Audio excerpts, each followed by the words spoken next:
Would you like to lead us in the Pledge of Allegiance? Oh, boy. I pledge allegiance to the flag of the United States of America and to the republic for which it stands, one nation, under God, indivisible, with liberty and justice for all.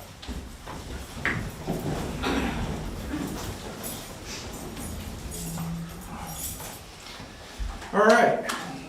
I would entertain a motion to seal the minutes from tonight's I will non-public. motion to seal the non-public minutes because it's determined that divulgence of this information likely would Adversely affect the reputation of any person other than a member of this board. Indefinitely. Indefinitely. Second. Okay, motion by Sean, second by John. All those in favor? Aye. Okay. Public meeting minutes for the May 1st, 2025 meeting. I'll make a motion to accept the public meeting minutes. And the non-public? Well, Oh. No, May just 1st. Oh, I'm two sorry. different ones. Sorry. yeah. Yep, jumped the gun. I'll second that. Okay, motion to accept the public meeting minutes from the May 1st, 2025 meeting by John, second by Sean. Any discussion? No. All those in favor? Aye. Aye. Okay. Non-public and public meeting minutes from the May 15th, 2025 meeting. So moved. I'll second. Motion by Sean, second by John, to approve the non-public and public meeting minutes of the May 15th, 2025 meeting. Any discussion? All those in favor? Aye. Okay. Consent agenda. I'll make a motion to move the consent agenda for 6/5/25. Accounts payable ACH manifest Harper's 050825. Accounts payable payment manifest dated 052025. Accounts payable ACH manifest Harper's 52225. Accounts payable payment manifest dated 052925. Accounts payable payment manifest dated 060525. Payroll payment manifest dated 052225. Payroll payment manifest dated 060525. Transfer of funds from the Water Department's operating fund to the town's general fund in the amount of $96,973.90. Transfer of funds from the Sewer Department operating fund to the town's general fund in the amount of $38,368.32. Administrative abatement for map lot 220-1568 in the amount of $190.14. Distribution of funds from the Fire Equipment Capital Reserve Fund to the town's general fund in the amount of $54,897. Administrative abatement for map lot 220015069 in the amount of $167.70. Okay, and I, second. Okay, motion by Sean, second by John to approve the consent agenda. Any discussion on the consent agenda? Thank you, Sean, for reading the bloody consent agenda, because I didn't have it open fast enough. Anyway. Any discussion? All those in favor? Aye. Aye. All right. So I think most of you are here. We have a couple things going on tonight. First of all, swearing in our new town clerk tax collector, Cheryl Hebert. Also our deputy town clerk's tax collector, Carrie Nyberg. And also to acknowledge the retirement of Raymond Simpson. So we can start with, are you swearing, Cheryl? Yes. All right. Nice. Right here? Kate, where do you Just a want second. them? I'm sorry. Where do you want them, Kate? There's good. Okay.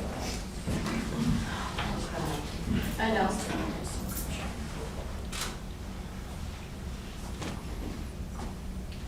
Do you, Cheryl Herbert, solemnly swear that you will faithfully and impartially discharge and perform all the duties incumbent on you as town clerk tax collector, according to the best of your abilities, agreeably to the rules and regulations of the Constitution and the laws of the state of New Hampshire, so help me God?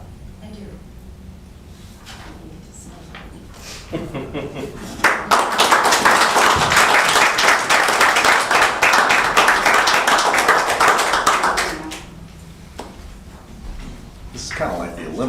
passing of the torch. Right? And would you like to do the honors for Carrie as well? Cheryl's going to, Cheryl's- because she's the new town clerk. All right. Then we'll pass these around to have you guys sign them. Sorry. That's okay. Very nice. That's okay. I'm gonna get Raymond's like, I'm out. Oh, see, I cried before. Sorry, all right, raise your right hand. Do you, Carrie Number, solemnly swear that you will faithfully and impartially discharge and perform all the duties incumbent on you as the deputy town clerk tax collector according to the best of your abilities, agreeable to the rules and regulations of the Constitution and laws of the state of New Hampshire, so help you God? Thank you.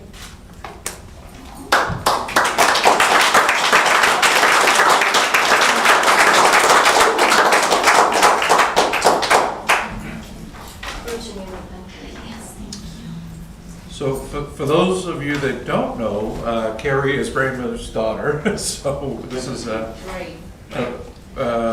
definitely a family affair passing the torch, so. Christina, did you have anything you wanted to? I just wanted to talk about Raymond's retirement. Yep. Okay. I did put the posting in, we can get more chairs if needed. I don't know what yeah. In a minute. And then you sign this too. That's not a problem. I was just going to read, This is my son and his wife, and this is my youngest granddaughter. How we doing, everyone?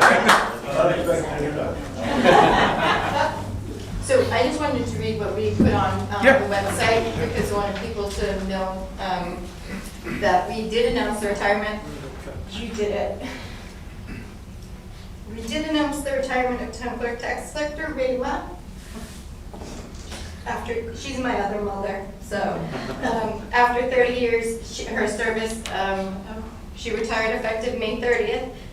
We are holding an open house congratulations on your retirement event this Saturday at Historic Town Hall, 45 Summer Street, from 11 a.m. to 2 p.m. Parking is available here at the Barbara Greenwood Town Office Building. All are welcome to stop in and wish Rayma Simpson well in her retirement. And then I wanted to just read Raymer's message to the public.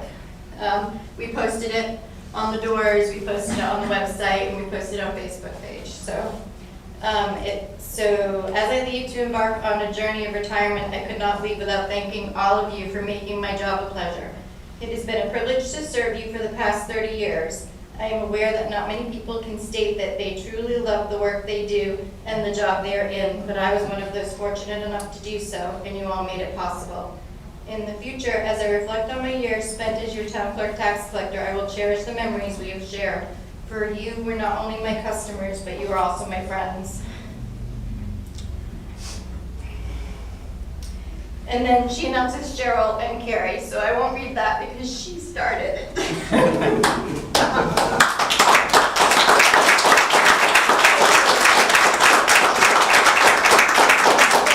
So we do have something else to give Rayma, but we're going to give it to her on Saturday, but this is from the board. Yes. Okay. So this is from the five of us on the board. Stop crying. I'm not a crier either. This I is know. just a small token of our appreciation from the five of us on the board for you to enjoy. So I think probably most of us will be there Saturday anyway, but we want to make sure you get to that. Thank you. Stop crying.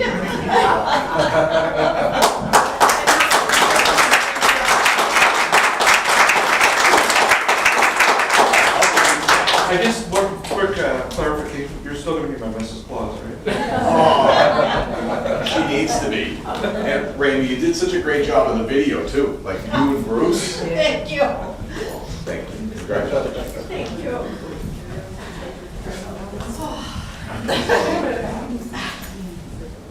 Well, thank you all for coming down. We won't make you suffer through the Don't forget Saturday. Tearjerker. Come on. Right, right. Thank you, guys. Thank you. Bye, guys. Thank you. Bye, guys. Thank you. Thank you so much.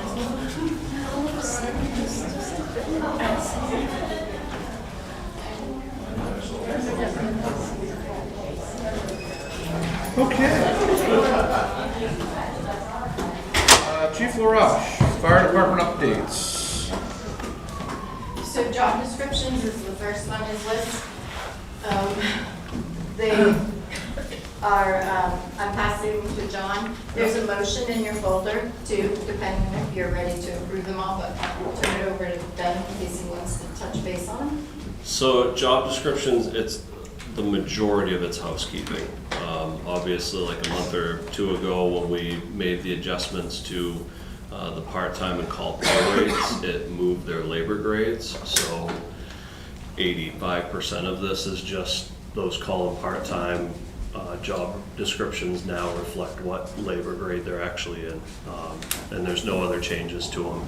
The other one that's kind of similar is the administrative assistant position moved at the start of the year to 100% with the fire department versus 75 fire and 25 welfare, and so it's just cleaning up that to 100% fire.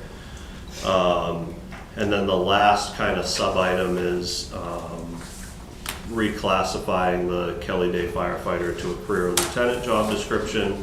We will still have the Kelly Day firefighter job description because the way the policies will work with the new positions, they'll have that. It's just they're a firefighter at that point. So that lieutenant's position, like we discussed in non-public, is the only change to it. Doesn't change labor grade, it doesn't change their pay, just changes the title of their job and moves under knowledge and skills, whatever the requirements are at the end. It previously had required to be eligible to act out of grade with department policy, removes that and turns it into they have to have fire officer one. So really just housekeeping and based on some decisions that have been made over the last several months. I'll make a motion to approve the following updated fire department job descriptions for 2025.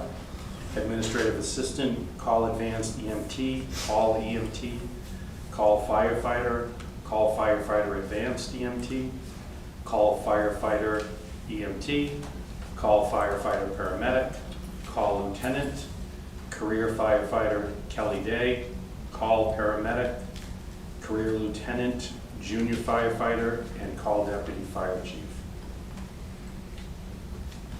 All right, I'll second. Okay, motion by Sean, second by John. Any discussion? I guess the one thing that I'm just, and so most of the stuff you said, as you said, Ben, is just the change in the grades to make it be reflective of what you were kind of talking about. So it doesn't seem like any of the body of the work has changed. No. And I know you talked about the administrative assistant changing. I don't remember when that, how long was that? We changed it at the end of, going into this year. So the administrative assistant was split between welfare, and we moved welfare into the executive office, and she became full-time at the fire department. And that was done as of January 1st. So. Okay. All right. So that, I guess, was one.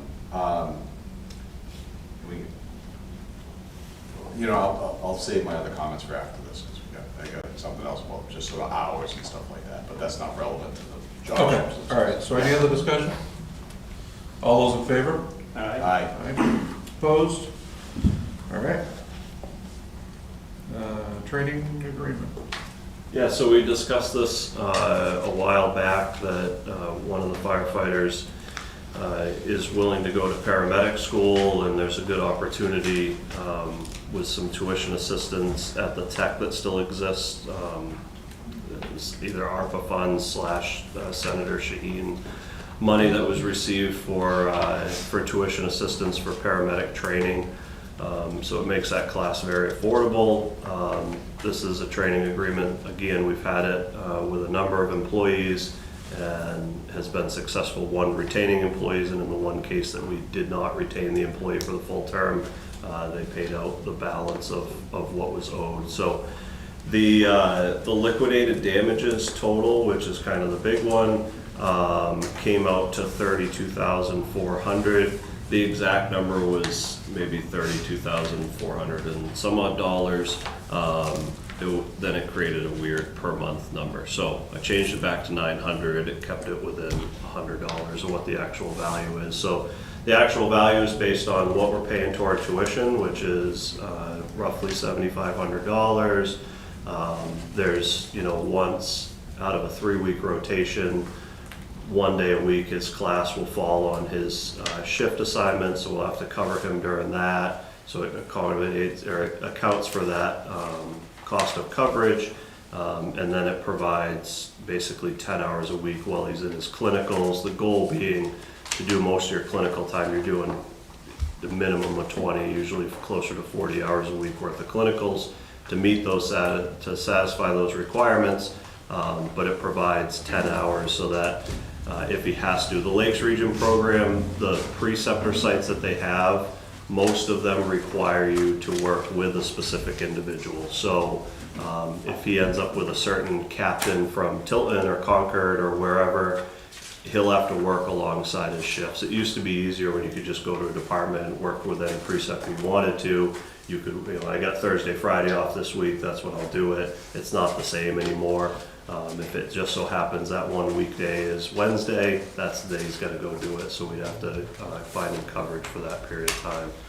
So it takes into account all of that. It comes out to something shy of mid $32,000. So it's a 36-month agreement. It's done the same way that we've always done them. It's done the same way that the PDs does it. It prorates it over a monthly period. So if he goes at 30 months, he would owe 6 times $900.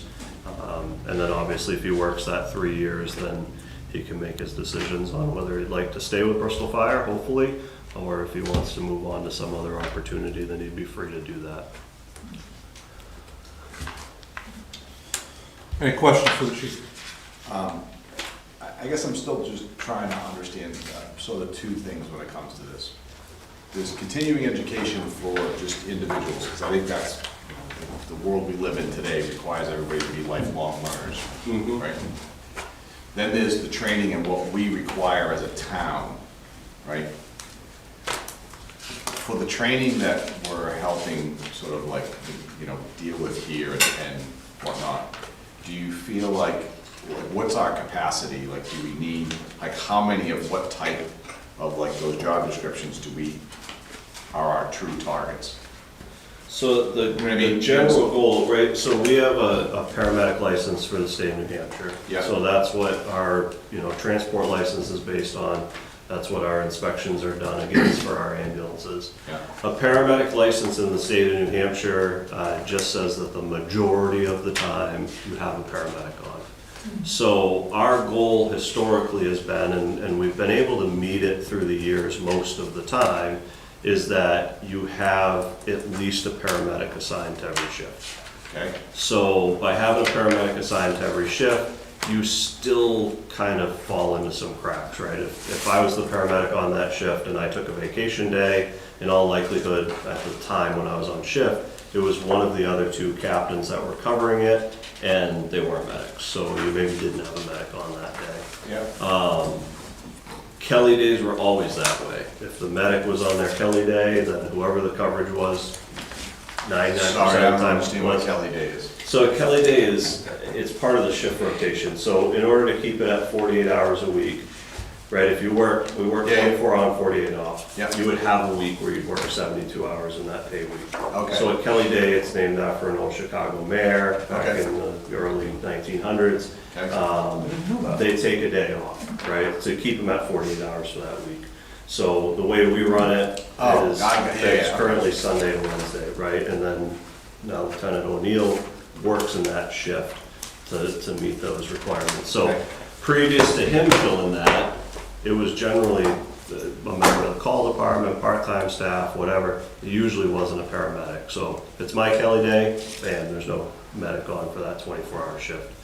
So this, along with the hiring that was approved tonight, will put a medic on every shift and then give us one more, right? So, there's still gonna be the random day that doesn't have a paramedic on. Stuff happens. But now, out of that group, right, 3 of those 4 kind of paramedics are they live in town, they're generally available. If they're not on vacation and you really need a medic, they'll come in and assist, or I'll be there. Yeah. So that's pretty much our capacity. You know, if we found one more in there, right, we might hire them. But, you know, if all of a sudden we turn around and all 6 firefighters and 2 captains were paramedics, the truth is it would be detrimental. It would ensure that you always have a paramedic on the ambulance. But even as busy as we are, there's just not that much to keep those skills sharp at that level, right? So that 4, if we ended up at 5, it probably wouldn't be the end of the world. And that's kind of a conversation. So we've had other people kind of apply and either back out or not qualify. Is do we need to hire? I mean, I guess for me anyways, the ultimate point is no matter what, we have a capacity that we're trying to fulfill, right? And if other people within the department are interested in doing it, then awesome, right? Like, I'm not looking to curtail that. Sean, Just trying to make sure that we sort of understand what the capacity is that we're trying to go for, and then we react accordingly, right? Because again, there's continuing ed, which is also something that's important, but it's different.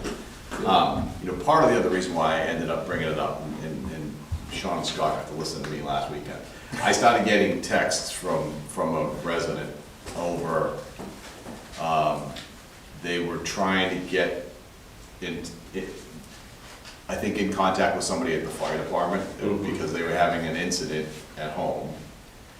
And I'm not, to be candid, I'm not clear how they tried to engage 911. So like there was a lot of confusion, and I think this is something just sort of separately that we gotta try to tackle with the new public safety building.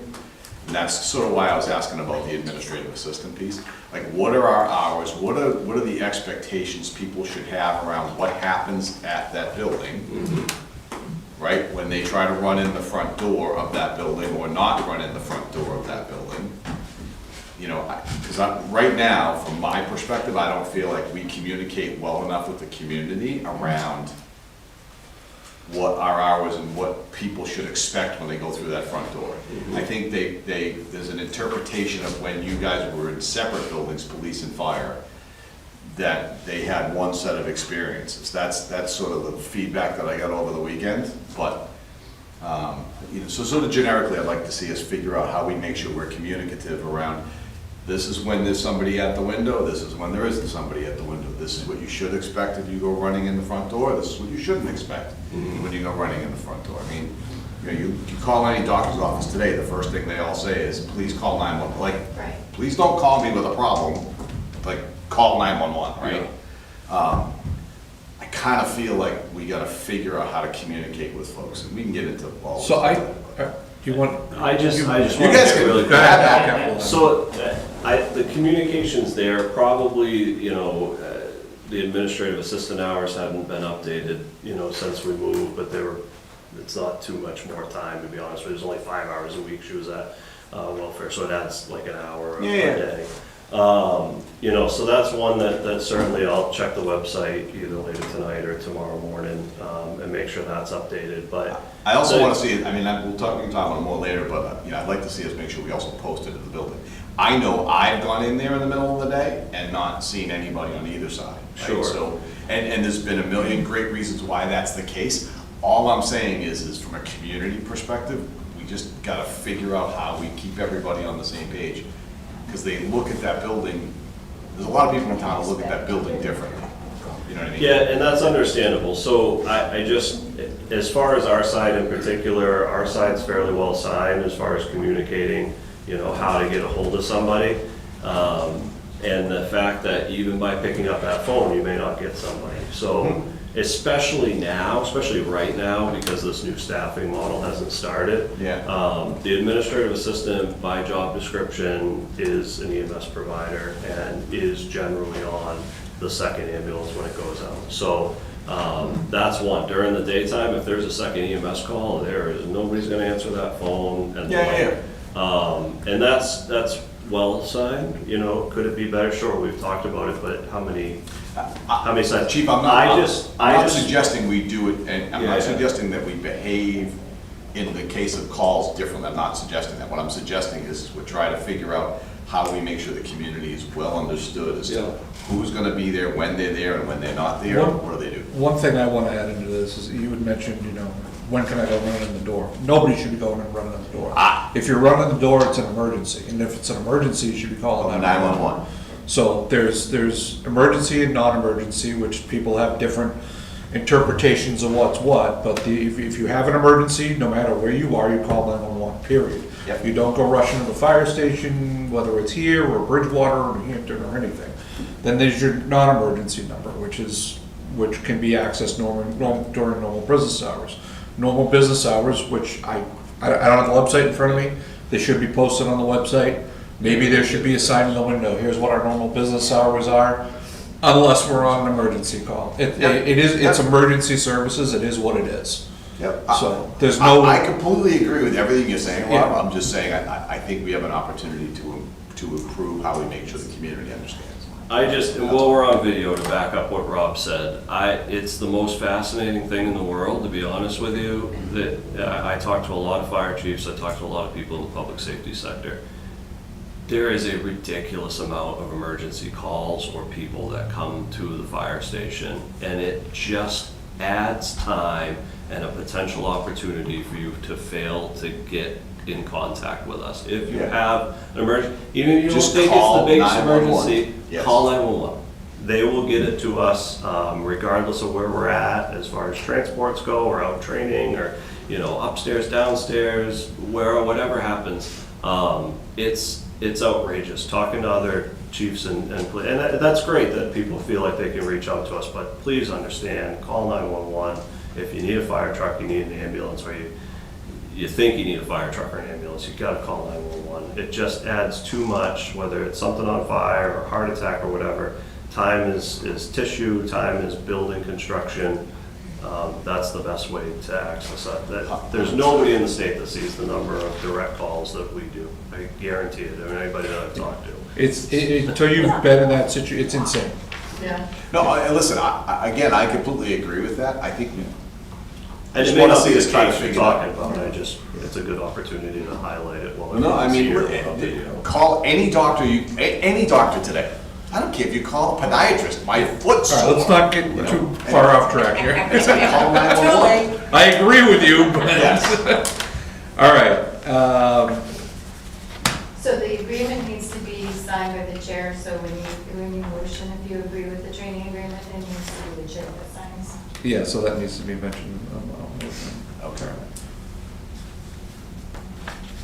Do you want to? I'll make a motion to approve the training agreement to be signed by the chair. I'll second. Okay, motion by John, second by Sean, to approve the training agreement for Alec Thompson for paramedic school. Any further discussion? All those in favor? Aye. Opposed? All right. Car one updates. You have the original. Yeah. Nobody signed that. So everything for the upfit of the car, I think you have, I hope you have. Yeah, it's in your folders. So we picked up the new Tahoe on Friday, dropped it off in Chichester to get the undercoat, the undercarriage waxed, and the initial fluid film done. That's done. We picked it up bright and early yesterday morning ahead of another meeting I had. And it's at the station, parked out back, and we're working on registration and all that good stuff. So the quotes that you have, I'm asking you to sign 2 POs tonight. The first is kind of the initial upfitting. So we received 3 quotes. One was from McGovern Municipal for $17,353. Northeast, Nevo, Northeast Emergency Vehicle Outfitters was $20,420. And OME, Ossipee Mountain Electronics, out of Moultonboro was $21,641.50. That price doesn't include lettering, so it'd be between $500 and $1,000 more in addition to that. So that's the initial kind of upfit number. That's going to be, all the lights, the sirens, with the one that I'm recommending, the lettering, the radio installs, Well, that's pretty much it, right? The stuff that makes it, turns it into a usable command vehicle. What is unfortunate, that vendor has a very long build time, it's 6 months. But at the end of the day, I worked with Northeast Vehicle today to discuss, if we didn't do the lettering, would you do it? Yeah, we would do it, but we'd still obviously have to letter it. I can get it closer to like $1,500 difference, and as much as I'd love to have the car back in August, it's just not worth spending an extra $1,500 to have it back 3 months sooner when we're already kind of a little bit ahead of schedule on the car replacement. So my recommendation for that, which I cover later in that letter, is to approve McGovern Municipal to do the upfitting for $17,353. The other quotes and purchase order are for the radios that will be needed, right? We're keeping the old car 1 will become car 3. There's currently 4 radios in that. We'll keep 2 radios in it, move 2 of the radios into my vehicle, but we do need to buy 2 new radios. So 1 dual head Kenwood and 1 single head Kenwood. Electronics out of Nashua was the best price on that in both scenarios. So $33.87 and 75 cents was the dual head price. $26.90 and 20 cents for the single head. Allcom was $36.82.17. They did not provide a price on the single head radio. And then OME is a lot more, $47.95 and $38.20. For whatever reason, the state bid pricing was not applied to OMEs, and that's really the difference probably in the price. So my recommendation would be to purchase those 2 radios from Beltronics in Nashua. The total $6,077.95. And then if you approve that, and then when that project's done, that'll bring the total project cost to $78,327.95. Just so that you know that number. It keeps us kind of ahead of the ball game. The CIP, I double checked, it had 85,000 as kind of the number that we thought it would be, and we're a little bit less than that, which is certainly positive and unexpected based So does on everything going the on. quote from Beltronics include installation? So it does not. All the installation will be done by McGovern, by the upfitter. So they probably, Bernie will just deliver them directly to McGovern. And then we gotta take out those 2 other old Motorola's. The vendor's gonna come and grab them when he's in the area, and then they'll install them. 6 months. Yeah, so 6 months lead time, you're without the vehicle for 6 months, right? Yeah. We have the other one. We do. Yeah, no, this is Christina knows, this is gonna go to cash flow for me, right? So do we have the paperwork ready to go with the POs, or when do the checks get cut? Like, what checks are gonna get cut? Not until I do the manifest or get an invoice. I understand. Are you saying, is your concern that this is gonna get paid for out of funds from this year's budget? Mm-hmm. Well, because it's coming from CIP, No, it's coming from the capital reserve. Yeah. right? Oh, yeah, right, so it's coming from capital reserve. My concern is when do we cut the checks? Because either, one of 2 things needs to happen. When we approve, my opinion, when we approve an expenditure like this, we need to try to move the money out of CIP into the general fund as soon as humanly possible. Because if we're starting to cut checks and the money is still at CIP and we haven't gone to the trustees to go get the money, and we have to do a TAN, then we're basically borrowing money to do this, and we're paying interest, right? So that's what it's all about, timing for me. It's not about not doing it, it's about when does it get cut. And so there is a point there that John's making that is correct. We should do them at the same time in the future. So when we cut the check, we should be asking for you to sign off on a distribution of funds Okay. form. This is not cutting the check tonight. I don't Okay. know how quickly Ben needs the check cut. No, so the radios, and one of the benefits of being 2 separate purchases, the radios, both of those radios, I believe both of them are in stock, right? So probably within 2 or 3 weeks, we'll see the 6,000 for the radios. And we'll ask. See the immediately invoice. then. And then, to your point, right, I would think knowing this is upcoming probably sometime either now or, in 3 months or something would be the appropriate time to make Yeah. that transfer. The vendor was very honest about it, that yes, you may see that vehicle a month early, but in general, we're right on that 6 month. Yeah, it's, for me, right now, this isn't about doing it. All of that stuff seems very reasonable, and to your point, Ben, like, you guys have worked the numbers in a very positive way, so that's awesome. This, to me, just becomes a cash flow. When does the money need to leave the checking account? And then how do we make sure it's there, so that as we try to address other things on the necessary TAN, we're not incurring extra expenses in that process. So that's why I did the 57 or 54,000 tonight for the purchase of car one. I did that so we can get that to the trustees. Okay. In the future, when we do the check request, we'll be doing a distribution of funds, but we can't do it on a purchase order. We have to do it Okay. when we've spent the money.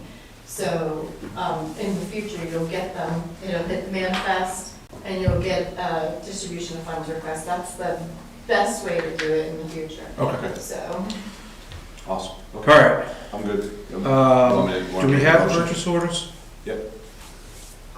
Yeah, that last page, I don't know if you have, it has like the 2 motions. All right. yeah, it should be in the very back. Very bad. Is it in the very back? Yeah, it's actually on the memo, of the last page of the memo. Number 2. Right.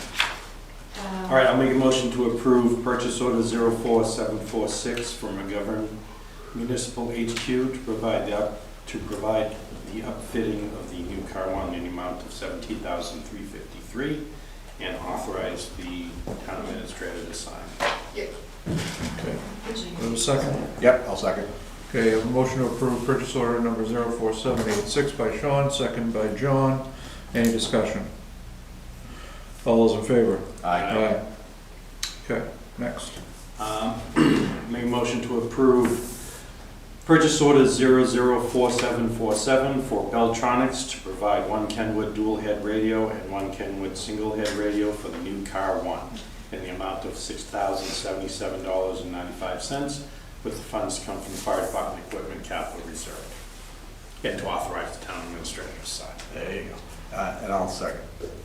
Okay, so a motion by Sean to approve purchase number 004747, second by John. Any discussion? All those in favor? Aye. Ooh, pretty good considering I have my wrong glasses. That's good, because I don't have any glasses. I have an extra pair. Clearly we Sure. got, That's all right. clearly we gotta fix that. You can wear the black ones if you want, I'll wear the white ones. Okay. Okay. Anything else you'd like to talk about? What other trouble can I cause for you tonight? Thank you. Okay, you guys find them too. I- Good. Ask you about travel versus going back onto those for that. Yeah. And then Chuck, come on up, buddy. Come on down, it's your turn.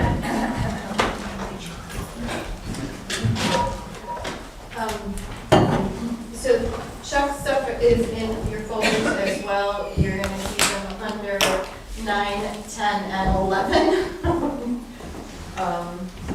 9 is pretty much a preliminary discussion about Chuck has some changes he'd like to make to the transfer station ordinance, but he'd like to know more about what you would like to see as well changed in the transfer station ordinance.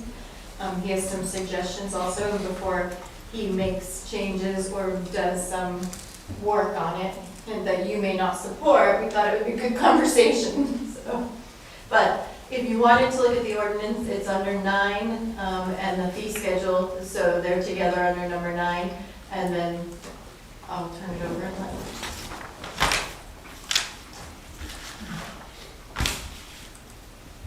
All right, so like she said, this is just a conversation to get it out there and kind of see what you feel that going forward in the future, what the transfer station is going to look like. What changes with the solid waste. I'd like to work on the ordinance and tweak it. It's not much, there's some wording in there, and the fees that we have.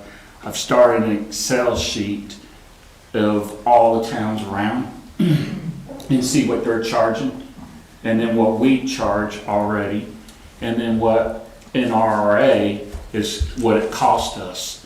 So I got an Excel started. So if you are willing for me to go ahead and keep doing that, I will do it, knock it out, and then present it at another meeting for you.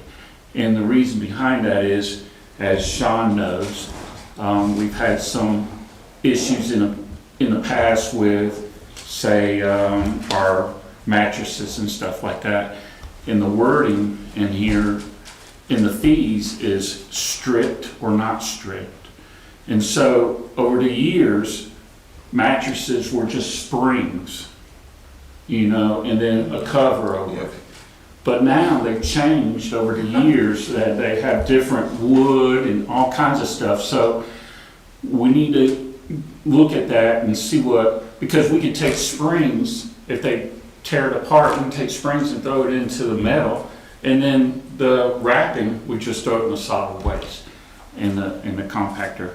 But now it has wood, and we can't throw wood into the solid waste, so we throw it over into C&D, and there should be a charge because it's going into the C&D. But with the wording, I can't charge anybody until we straighten out some of the wording. So I just want to tweak it a little bit and see what you guys think with going forward. If we want to jump into the 21st century and get everything what people are asking for, styrofoam, plastics, paper, metal cans, everything they're trying to tell me, hey, we need to recycle this. Okay, well, I don't have the room. So the only thing I can say is we thank you, and we're looking at it, and hopefully that we can start looking for some room in the future. If we're talking in the master plan about having all the new people coming in and buildings and stuff, hey, you gotta think about solid waste too. And right now, I don't have the room to do any of this stuff. Yep. So that is one thing that I'd like to hear from y'all. What are your thoughts on it, Well, we've had some informal talks on site, and you're right, space is very limited. Historically, although there was a different owner at the time, I think we had an agreement with Eversource, Public Service back in the day, to purchase across the road from the existing transfer station. That was not approved at town meeting, if I remember correctly. And of course, now they have new owners, so I don't know if they'd be open to it or not, but that's the easiest option. Whether you could envision doing a new highway garage over there, because that's certainly, in the wants and needs in the Right. future. Right. The question, even if we can solve the space issue, can we solve how much is it gonna cost to get into these other recycling, and are we saving money by keeping it out of the stream? Right. Or are we costing ourselves more money by doing that? And, I know it's not all about money, but in the end, you have to find a way that makes sense. Make a balance there. Yeah. Right. Yeah. So that would be my next thing is, what do you think about a scale? I would love scale. We've talked about it. I think it's the best way to go with the construction stuff. Anything that you have to pay for by saying, I think that's a small truck, so we'll charge you this amount. Right. You get out of the gray area and you're black and white. I mean, it's what it is what it is when you go on a scale, Right. But again, the gain on that, what's the payback, in how many years, and what's the Right. The cost is pretty substantial. Right. But it's definitely something that I'd like to see. There are other options too, like pay as you throw. So you buy the bags And we don't worry about, everything that goes in the bags is, that. I fear you might disappear if, we would disappear if, But there are communities that are doing Yeah, it, no. so it must work well, for them as I an certainly option. think, try to get as much of the big bulky stuff out of the tipping stream. Right. Right. We did that with cardboard, and that's helped tremendously. Oh, yeah. You actually make a little bit of money, but you also save money on, because you can get a fuller, compaction. That's right. How much styrofoam is contributing to that. I know, I wasn't there, but I think a couple of the selectmen looked at some point, or somebody went to look at a system that. We- Oh, Scott okay. Scott, yeah. and Christina went over there. Yeah. And Yeah, and that's- and that's also something, the other thing in this conversation is other towns, right? So we take a little bit from Hebron. That's right. They That's pay right. for it. And we have a very good cooperation with Alexandria. They send us their cardboard. They're starting their own new transfer station, but they are also still willing to talk to us about things that we're already doing. Yeah. Right. Whether it makes sense for them to join with us or Right. to do that on their own, which they may not need to. In Lake Region, the commission, they're looking for someone on this side of the lakes to do that. They have that one over there. Mm-hmm. They want somebody to come over on this side of the lakes and grab some more of it. And because Alexandria used to take theirs to them, but it was too far of a drive. Right. And so they are, looking, and we can get into it for just, it's in a container, a 20-foot container.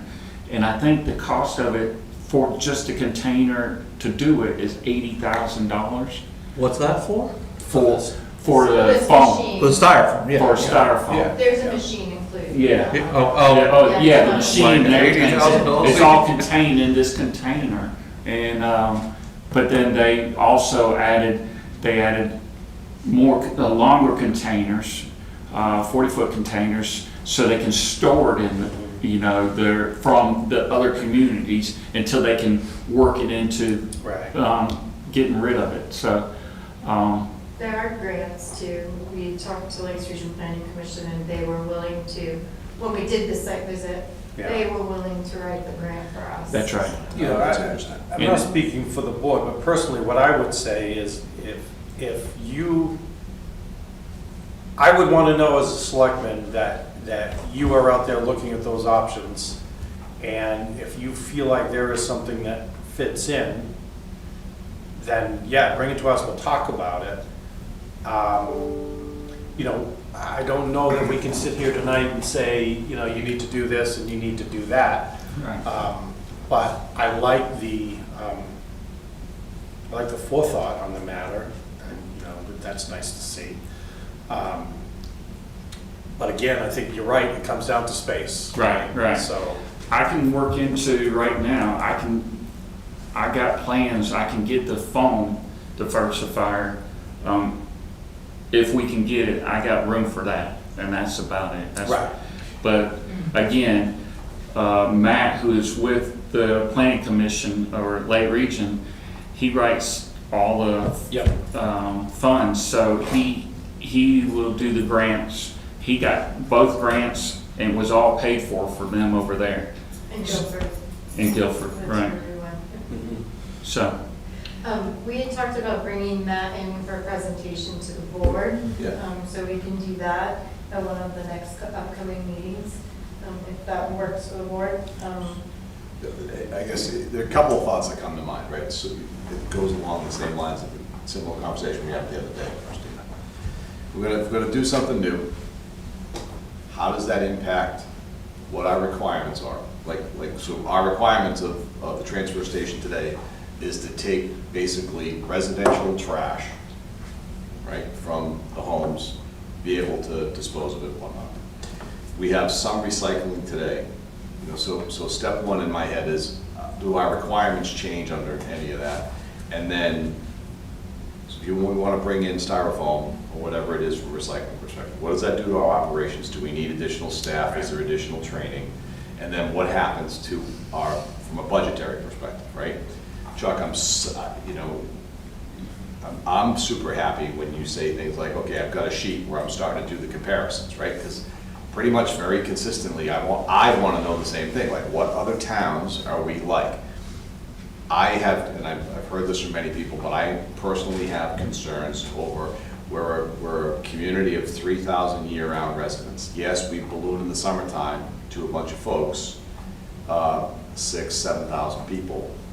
But we tax like we're a bedroom community, and at the 3,000 level, it doesn't equal out, right? So I get concerned if we're expanding services, unless we figure out how it's augmenting or whatnot, especially even with other towns. Like, how do we make sure, yeah, we've got agreements with Hebron and Alexandria, congratulations, I'm happy that we do, but at the same time, I'm not really worried about them. I'm worried about making sure we take care of ourselves first.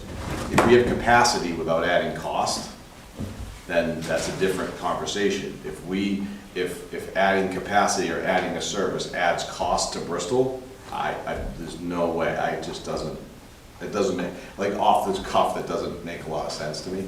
So those agreements we have with other towns benefit Bristol. Okay. Currently.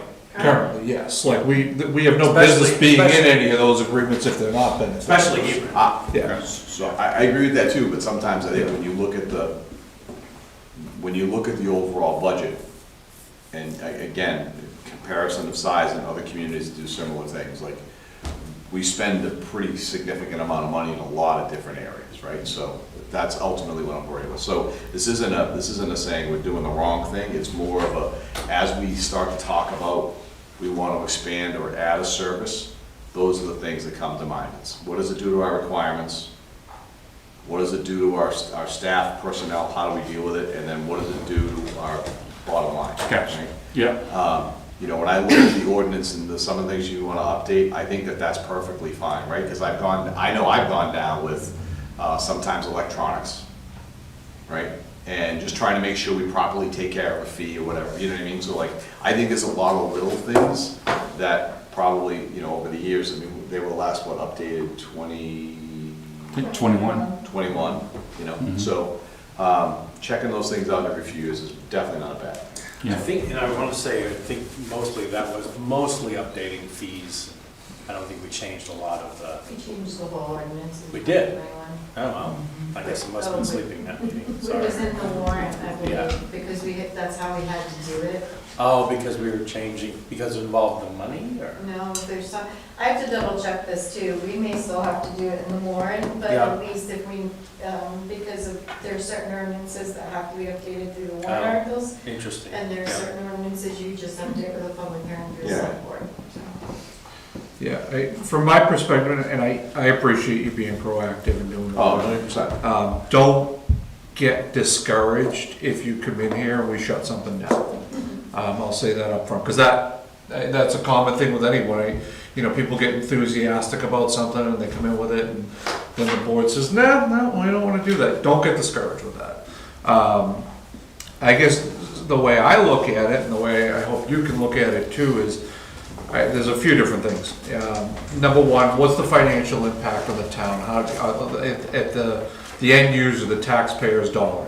Whether that be, how does it affect their property taxes by the money we're spending to provide the service of the transfer station, or the fees that they are required to pay for certain things at the transfer station.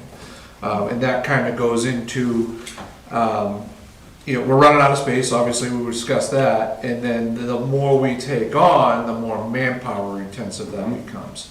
I'll give you 20 employees, but You told me this before. you gotta lessen the impact on the taxpayer at the end of the day. You got a budget. Exactly. That's right. So, I think that's kind of Once what you it come comes into down to for me is, and not only money, but what makes it easier for the citizens of this town to be able to use your service too, There's a lot of things, I know, and we've had this discussion before as far as fees go. solid waste disposal. It's too subjective, you know? And the only true solution to that is a scale, but do we want to shell out the money for a scale, number one? And number two, where the heck are we gonna put a scale? Right. You know? So until we solve that space problem, I don't see us making any progress in that direction, so. But I don't wanna take too long, but I do appreciate the work. Just be looking into the future again, and that's what we gotta look for, you know, some change there. Yeah, Have to and be, you know. it feels crazy that we're doing it, cause it feels like we just dealt with this problem, and here we are again. Yeah, Or solved the problem, and now it's, you know. just creating more problems. Yeah, and it feels like just yesterday, we were driving up beside the town shed, and Art was sitting in the hut pushing the button, and that was all it was to Right, you know. exactly. What's funny about all this, Rob, at the end of the day, so the number of people that I've encountered in town, like, I don't want anything to change. By the way, not doing something there's change every single day. Right. Absolutely. And, you know, to your point, Absolutely. all of that process. Yeah. Yeah. Just my little commercial for, this is why the master plan ends up being the thing, I right? can't speak for the board at that time, I don't think you were on that far back, but. No, it was just after I Just come off my after, but it's first, like- my first. It's like, I don't imagine that was their 8-year plan, I imagine that was a 50-year solution, I would hope that was a 50-year solution, but here we are out of space, Well, it's- 8 years later. Well, it's, in some ways, it's a problem of success, right? So, it's working well. We have, even though we still have around 3,000 year-round residents, I think we have a higher daily population than we had 5 years Yep. ago. Yep. Right, so you Yep. say, okay, it balloons in the summer, but really, right That's after. your estimate is way low. Yeah.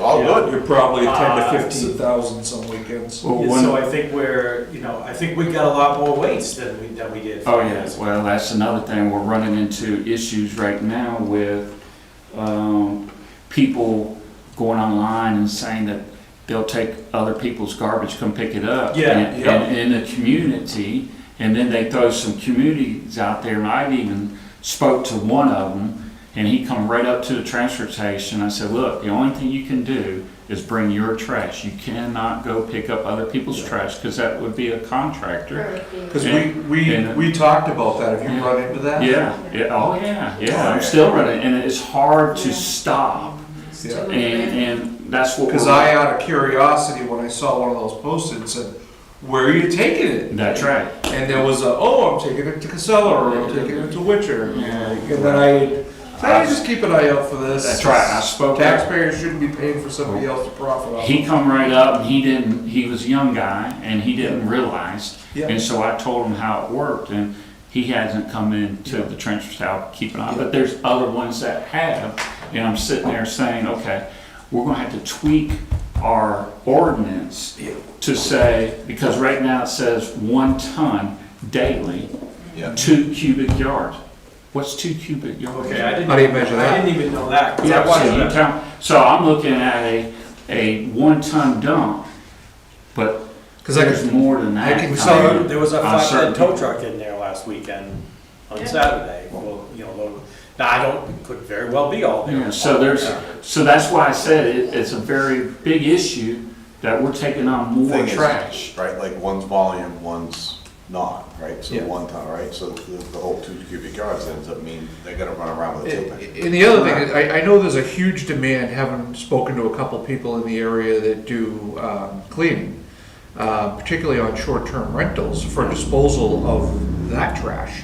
So, Because people want those rental units cleaned out weekly, trash that's right, picked up and and disposed of. and we get it, Yep, so. so how is that being done? Are they That's what I'm profiting saying, off that? so I'm not I mean, I can sit there and watch them, but to stop them, guys, man, it's just. The thing is you're not gonna go through their trash to go, where did this trash originate, right? Like, Right.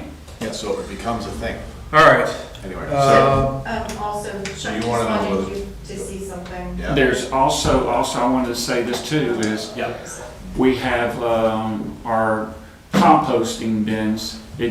He told me yesterday that it got accepted, the money's there. Now we're in the process of getting these composting bins. We have 50 of them for the town of Bristol.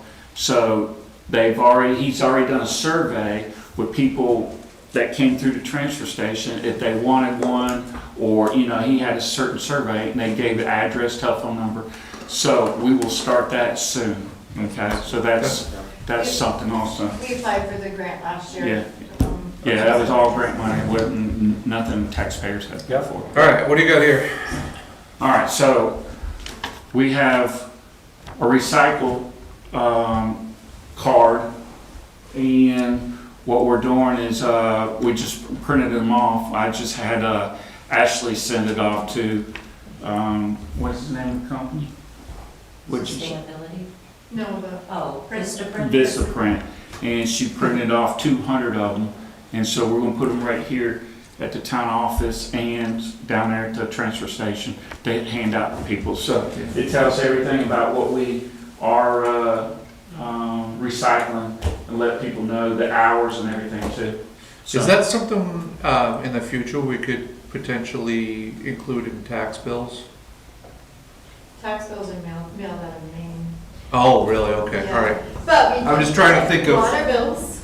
Sure, yeah, I'm just trying to think of some mass mailing that the town does that we're already paying for, So we'll put it's on, she put it on the website, I think, I'm not sure, I had to find out from Ashley, but it will be on the website also, too. So, that's it. That's it for that. Yeah. Next. So the building repair, Do you so, want to explain your pictures first? okay, this Okay. is the cardboard baling back there where we've hit it at the top. So that's what it looks like down below. The cardboard from the top comes over to the right-hand side, and then what we do is grab it by a skid steer and take it over to the left-hand side, and then we take it over to the right-hand side. And then we put it into that chute. Well, the top of the ceiling is down. Sorry, they're out of order. The top of the ceiling right here, we've hit that and we busted the frame up there, okay? So highway came over and put a metal plate up there, but then we still get the metal plate, you can see cracks, all that, and the wall has separated. Oops. So I That one, sorry. went to. Just to be clear, this is not to the fault of your guys, this is just The fault of the building. the fault of them. It's Yeah, yeah. poor design and not That's design. right. So what I'm suggesting that we come in here, we take that whole piece over the top, and we can lift it up almost 13 inches, which is perfect for us, and we won't hit it no more. Yeah. I got a few quotes, 3 quotes on it. Yeah, so you can see the damage. Yeah, the damage there. So then the Selectmen, They will have to, the door goes all the way across, so they'll have to replace this piece too. Yes. Where the door slides out. Selectman Sanchagrin and I looked at this one morning while we were on our dump run. And, Is that before or after the purple? Yeah. before the. Also, And that picture right there is good because, Oh, this one, sorry. no, the one showing them dumping into the, Oh, I'm sorry, I Machines closed it. up in the air. there's literally like 2 inches of clearance between what the machine can do That's right, and the that's top of right. the building. and And if you just, And part of that is because this is a different machine than when that was, I believe, that we were using when that building was built. So that's a little bit different. But regardless, any wrong, or not even wrong, just any slight, thing that's out of place, Right. it hits that as it goes by, and that's, yeah. and also the snow that's coming off, that's why you see the damage to the doors Yep. on the very bottom. Building up the. Yeah, it's built up, and it's just, so in the quote, we are fixing that also on the doors. We're cutting that off, and we got a different material that's going to So be I done. see your 3 There are quotes. 3 quotes. So where, let me ask you this, where's the money gonna come from? It can come from the general government building, capital reserve, town building maintenance. If you agree, it can come from the town capital reserve to pay Yeah. for it. There isn't enough for his budget. Okay. Well, we can put it there. Thoughts on proceeding with this, John or Sean? I mean, it makes sense to me. The doors are my only question, like, what is the door? Do you guys lock it up when it's not in use? Yeah, we close and we got, chains put on too. Yeah. The one that's the least expensive is the Root and Sons, but he does give a really good description about it's gonna be done. And that is the one that I would wanna. That's the one I want to. Yeah. Yeah. Okay, as long as you're good with that. It definitely needs to be done. I mean, it's gotta be done, there's no question about it. Purchase order? I have a purchase order, it's not filled out, it's blank right now, but. And I'd hate to fix This it, is the number. I'd hate to fix it and not improve it, Yeah. right? I'd hate to fix that beam and leave it at the same height. And sign it. Right. Spend half the cost and don't make any Right, improvements, that's and you're right back to the That's same right. position. Yeah. So Christina, and Sorry. with the risk of being consistent in this, since it's gonna come from the capital fund. Let's get the motion on the floor and then, Okay, do it then. Yeah, okay, all right, good. so I would entertain a motion to approve purchase order 4824 to approve the repairs to the cardboard shed, whatever you want to call it, I'll make a motion to approve. for work to be performed by Root and Sons of Sanborn, New Hampshire, in the amount of $5,070.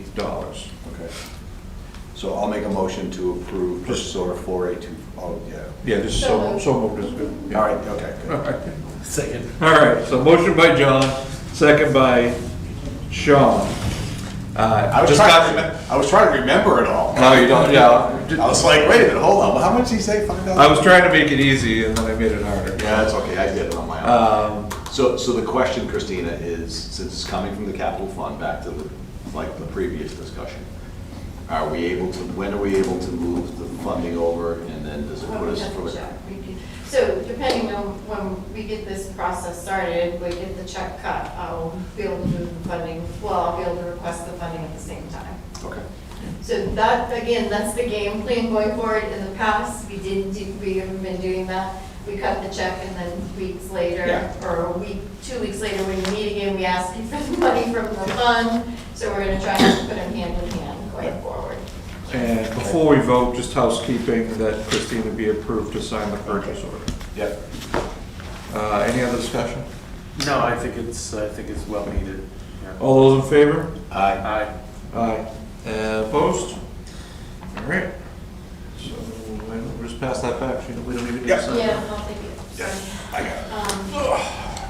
I'd like to say that going to a full-time manager of that Well, it's not full. situation down there has been fantastic, and I'm not full-time. It's not full-time, it's 34 Well, hours. making it a separate, all right. And having someone only dealing with that. Focus solely on the transfer. At least I had one good idea in my Has- 10 years. Yeah, has been great, because it's been needed for a long time, and you're doing a great job, I appreciate it. I love my job.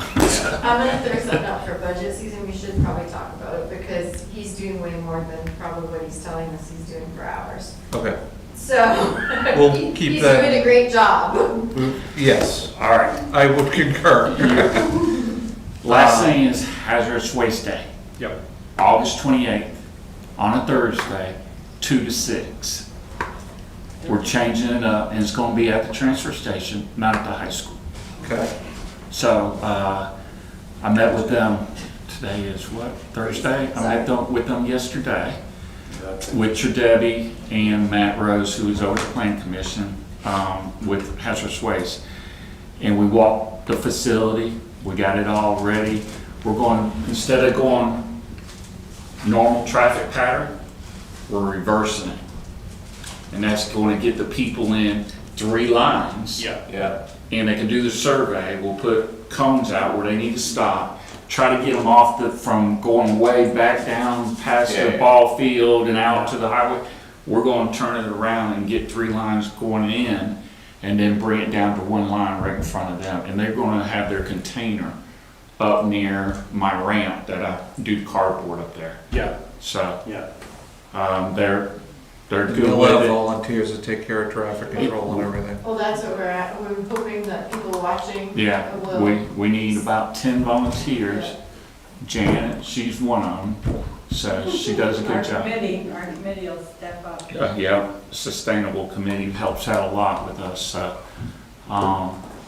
we already got our T-shirts ready to go, so. Questions on that? No, good. One thing I will point out, Lake Region Planning Commission did the flyers when they did the phone number that's advertised is the Highways Department. So let them know. They couldn't change, I did reach out, it was too late, they couldn't change them. So, next year, when we do this again, it'll be the correct number on there, but. So, we can talk about this more later, but since that goes to the highway department, and the highway department, have we fixed the phones yet? The highway department phones are working, it's just they have to watch which button they push. Okay, so we'll talk about fixing All right. those later. Can we not talk about that? Thank you, Chuck. I would defer to your significant other, your better half, for our next, on the hot seat. Yeah. Joanne's items, there's a few, but if you wanna look at the. Thank you, sir. First one, that we're gonna be talking about is number 12. There's a reason I didn't do this on the consent agenda, and I'll let Joanne explain that. okay. Sorry, Joanne, No, I I should just- tell you what number 12 is. Yeah, that's okay. But your So charitable this donations. format should look familiar to you from past years. I did add a couple columns just so you could actually see what the assessed value of the property is. So- Folks, Sorry, will you please- hey, Chuck, can you take, guys. you can talk out there, Yeah. sorry, the cameras will pick up your No, conversation, sorry. sorry. So we did add the assessed value. There are 2 forms that anybody that feels that they qualify for a charitable, religious, or educational exemption. It's a BTLA, Board of Land and Tax Appeal forms that have to be required. The only one that does not have to submit an A12 form along with financials are religious churches. So these are this is the list of all those in the town that we currently give either a charitable or religious exemption to. Under the Bristol Baptist Church, it is still listed under the parsonage and the church are still listed to them. But we will create a new map and lot number for the church. We'll make them the sublot there. So you can see. Now, the only difference from years past, and Sean, you were at the meeting. I don't know if you were. We talked had- about it last year. Yeah, we had the Department of Revenue come in, the appraiser last week or so. But we had this conversation with the select board last year. The Masonic Lodge, the town of Alton and I believe Ossipee were taken to court. Because over the years, the Masonic Lodge was given the exemption and it was deemed that they were not a charitable organization.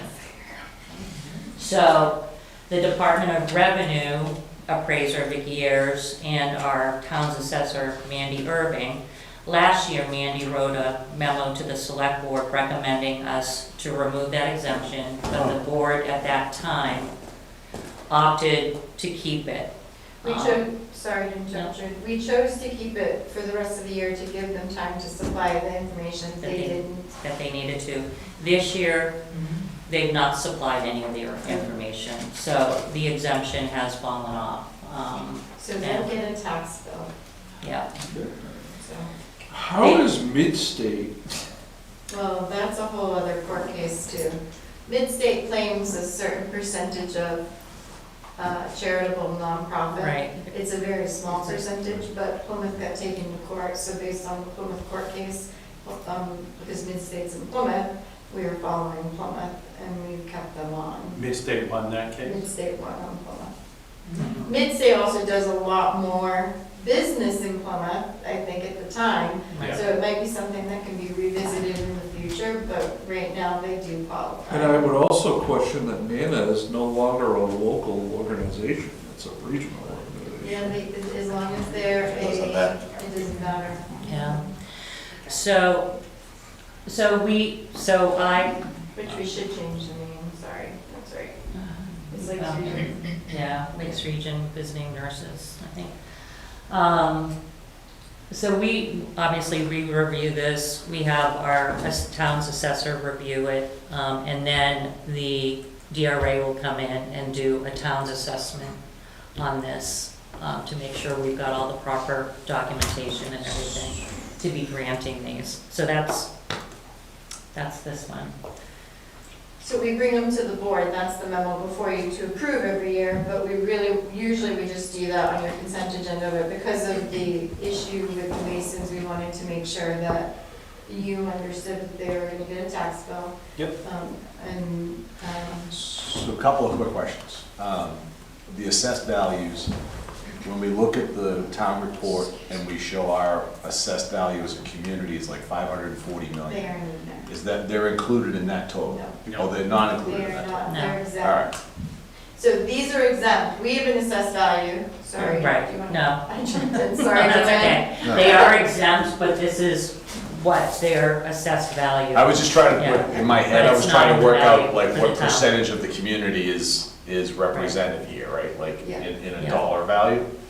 Because again, I think, sort of to the point that Rob was making, and as much as, I guess learning, I'll call it learning from Plymouth with Midstate, if the percentage of work that Midstate does only qualifies them for a smaller amount, does it make sense for us to challenge that when you have an assessed value of $2 million, and then how does that actually play with the rest of it, right? So, but if it's not included in the 540, then I'm a little No. less worried about it. One of the things that came out in our conversation with the DRA review, I think that was after you, Yeah.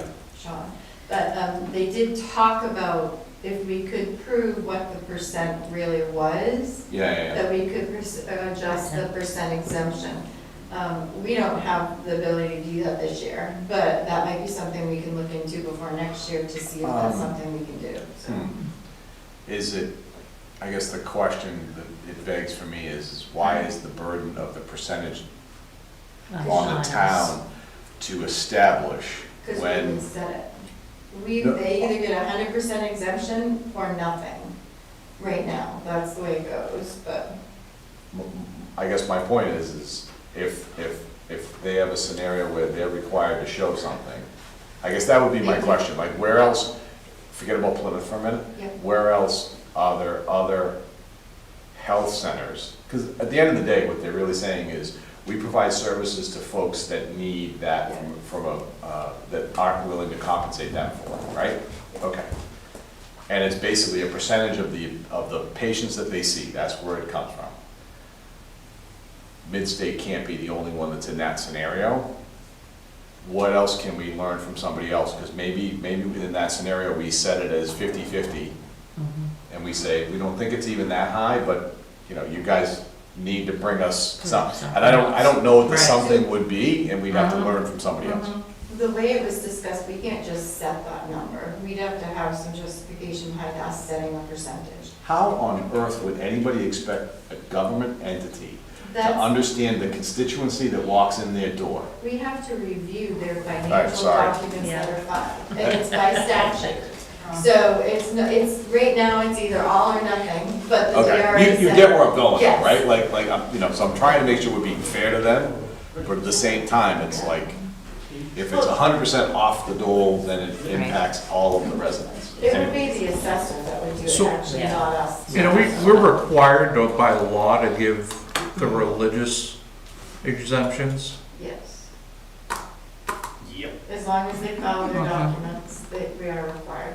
There's RSA's, they're religious and religious, charitable, educational. I So would say state RSA. 72, 28. Yeah. And we have other things besides this. We have the low and moderate income property. We also have, what's the other one? Pilot.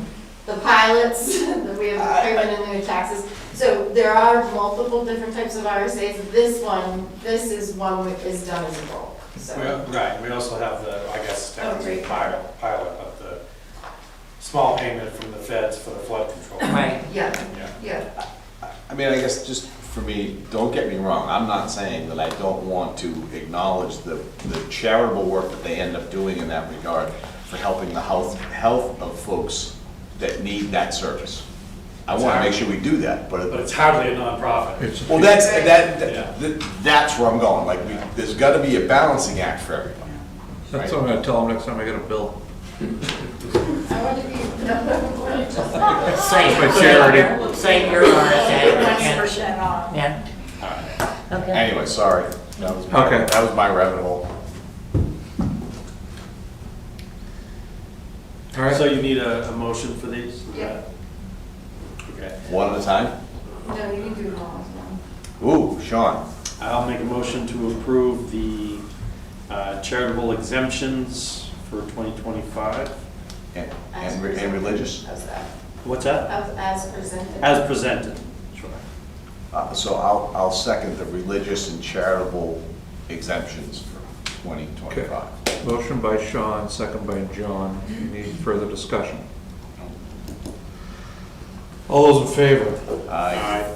Aye. Yes. Under protest. Yeah.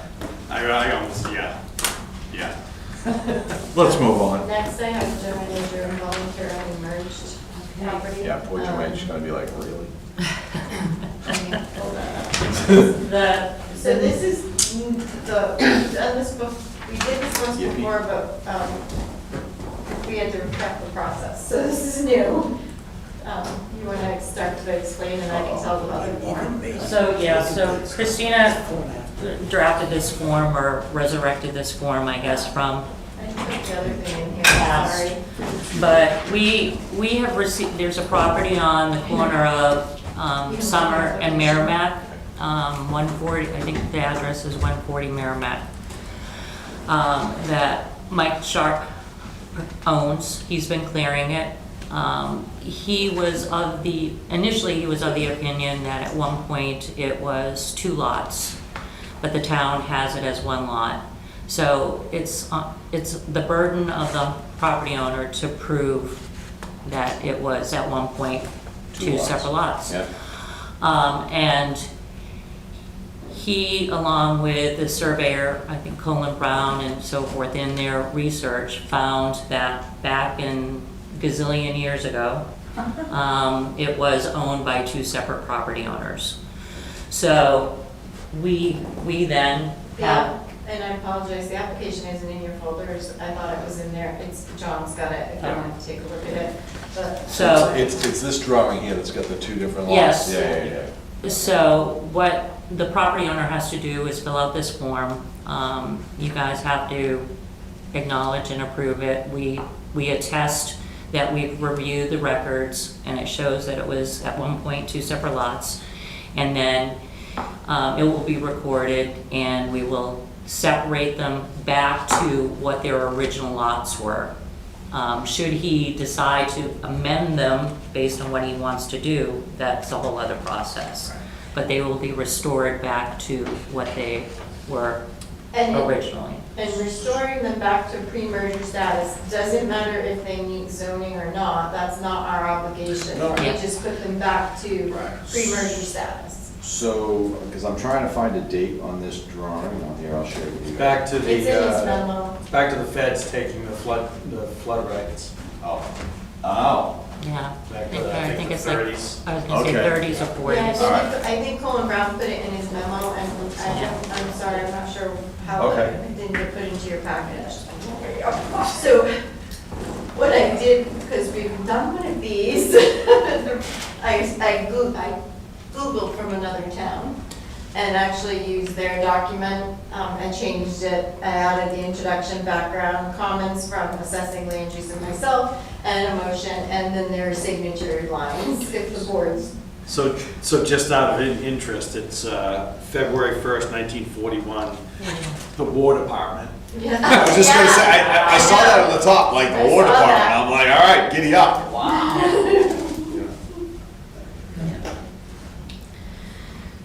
So our job is just to try and find Yep. out if there's anything that disagrees with that, if there was ever a voluntary merger on the property. And Joanne's, her research analyst could not find that. Right. So, go right ahead. So her research analyst could not find it, so Yes. we call Ashley her research analyst. Oh, yeah, perfect. Poor Ashley. Okay, so I'll make a motion to unmerge map lot 114059 back to its pre-merger status. Okay, I'll second. Okay, motion by Sean, second by John to Just keep, yeah. do what he was talking about. To unmerge map lot number 114-059 back to its pre-merger status. Discussion. Hearing none, all those in favor? Aye. Opposed? Okay. Thank you. I'm not going to pull the spreadsheet up on the screen because some of the information that's on the next thing. I was just gonna say, don't. Yes. Yeah. Yep, So I'll just highlight some of the things. So This is important. for the public, sorry, is enforcement updates. Yes, Yeah, so yeah, yeah, yeah. so moving on to enforcement updates, obviously one of the responsibilities of the land use team, as well as the health office, which I am newly appointed the deputy health officer to, is to work with property owners, whether they come to us by a complaint or a drive-by or history where the town's been working with a property owner. So we have certain properties that we've been working with over the course of the last couple of years. Many of these properties, the town has been working with them for years prior to the current land use team. And really what our focus is to get them to compliance. And what that means is that there's no zoning violations. We use the definition of the word junkyard. It means that they have more than 2 unregistered, non-roadworthy vehicles. They have scrap metal, they have debris, they have a bunch of stuff. And then on the health ordinance side, there's Article 3 under nuisance, where there's a whole host of things that can't exist on a property. So we're not out there to challenge how people choose to live or decorate their yards, but if they're violating, obviously, any of those things that I just mentioned, we'll work with the property owner. So I am proud to say that on the list that we've been working over the last couple of years, we've gotten some in total compliance. We have, not to say that they may not fall out again, but they're in total compliance. Others are working their way towards compliance. We have one property here in town that was pretty bad, and that now, actually it's changing ownership. So I think from a town's perspective, that's a really positive thing because it takes the burden off the town too for some of the cleanup that was gonna be required. So those are some of the real positive things. Again, our mode is to work with the property owners. Mike and I typically will go out, meet with them. We'll first send them a letter and try to arrange for a site inspection. Most instances, the property owner will allow us to come on site, and we haven't really been met with any blowing us completely off. But there is a process for that where we can seek an administrative warrant for an inspection. We haven't had to go that route with that yet. Only on the one. On the one, but that was for another thing too. So I'm really happy with the progress that we're making in the town. And again, and I think the message is being heard. I think the efforts that people are seeing in some of these really bad properties, what the town has been doing, it's sending the message to some of these other property owners that we're taking this seriously, and the time has come where you just have to kind of clean it up. So I'm really happy on that. So you have, I think, my color coding spreadsheet, so. We basically rate them severe, moderate, watch them, or we're in compliance. And, you know, most of them, I've got 4 that are now in compliance. We've got 5 that we're watching, and then I do have, I think, 1 that's still severe, and we'll be taking that one, seeing where that one goes. Excellent. So, The ones that stay in compliance too, they're following the same practice that we did previously. They stay on a watch in compliance for 6 months, because a lot of the properties have in the past come out of compliance before Yeah, that they 6 slip months back. is up. yeah, yeah, and we're clear with them that even when you've hit that 6-month, you're great, we come out, looks great, you get your letter of compliance. If it takes one person driving by and seeing 2, you know, you could easily fall right back into the process again. So, but hopefully that won't be the case, because we're trying to educate them.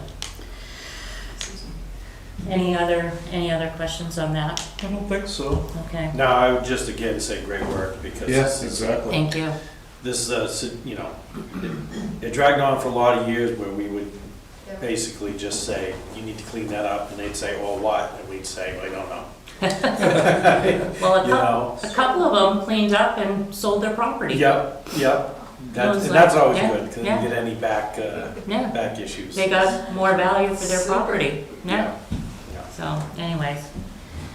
All right, the next, the short-term rentals, on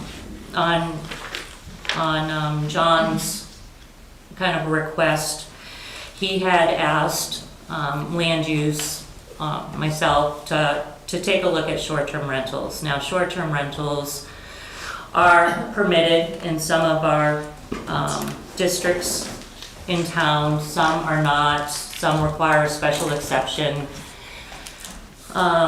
Obviously, this ties into the master plan and us wanting to really get a better understanding of what our inventory looks like here in town and what we're gonna do with it. So I have put together, and this has been in existence for a while now, since I think maybe, I don't know, however long ago. At least a year ago. Yeah. Started, So I took a look at like towns, and that's the spreadsheet I think Christina has up on the thing. I tried to look at similar towns, similar population, are they a lake community, not lake community, that kind of thing. Do they have short-term regulations? Is it just something in their zoning ordinance? How are they treating things? And John and I chatted a little bit ago, and you know, he wanted some thoughts about, even with including the fire department. You know, how does that all play into with life safety, and what do we want to look at? So I've put this together and just have some thoughts.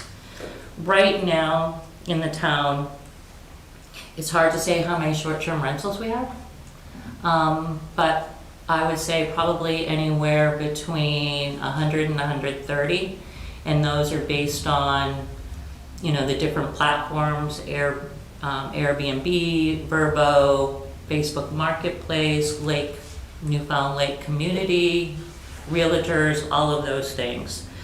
But we don't really have anything in our assessing software that flags them as a rental. So it's gonna take some back-end work, but some things that I would ask the board, and I know John's gonna ask some questions for us to think about, is, you know, what do we want this to look like? How do we want to move forward with this if we do? Do we want to go to, some towns have a registration process.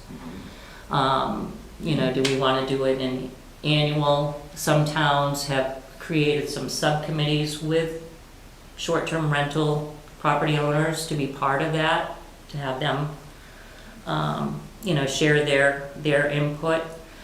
But there are a lot of things that we need to take into consideration when we look at short-term rentals, and some of them are, you know, the septic systems, are they up to par?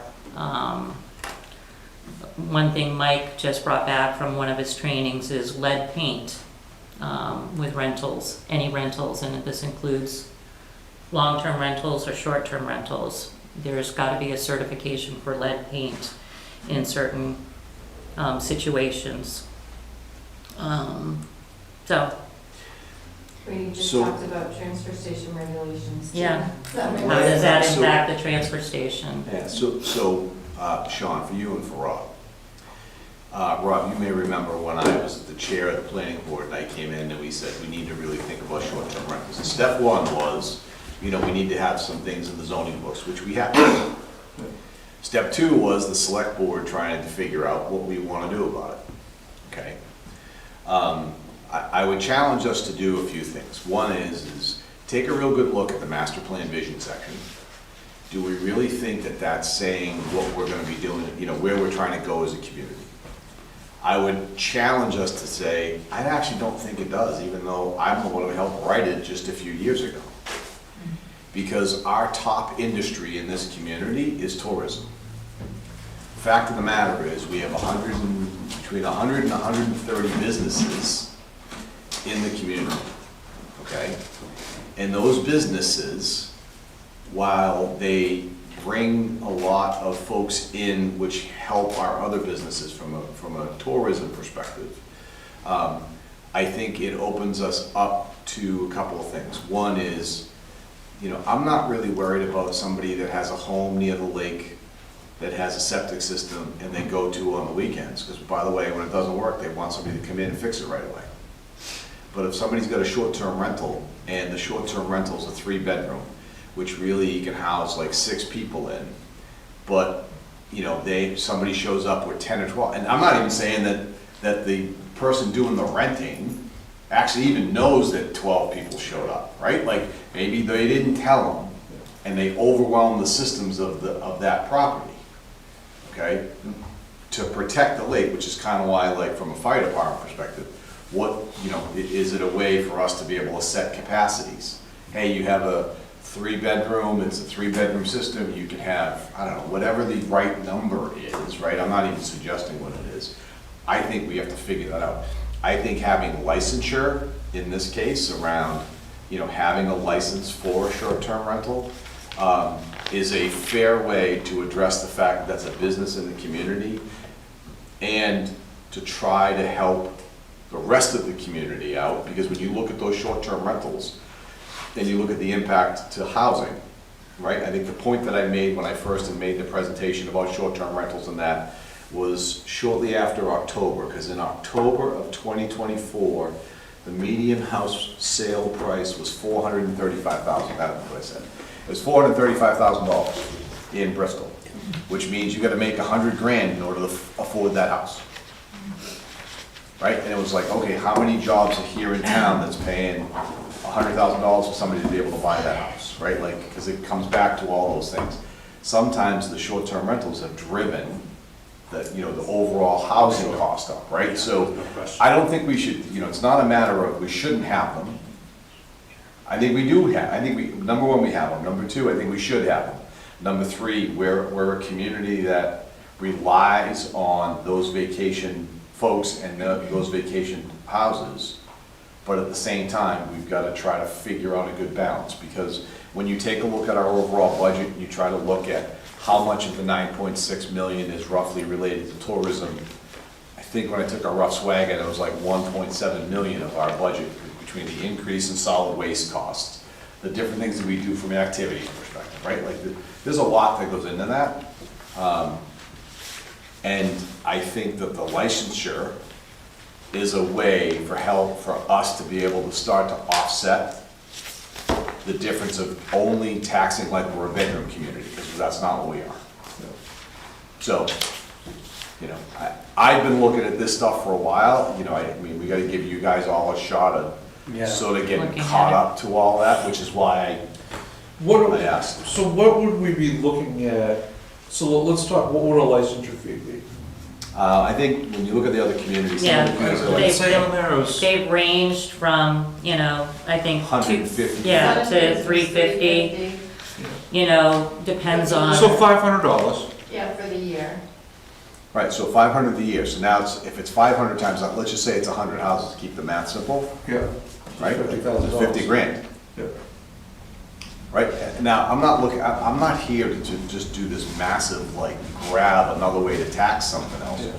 But the Well, fact of I'm- the matter is, when you look at our budget, and you look at the size of our community, Yeah. there's things that are different about us, and I think these other communities have captured that in their community. At some point, you need to offset the negative impact these short-term rentals have. Because, like it or not, there's a negative impact.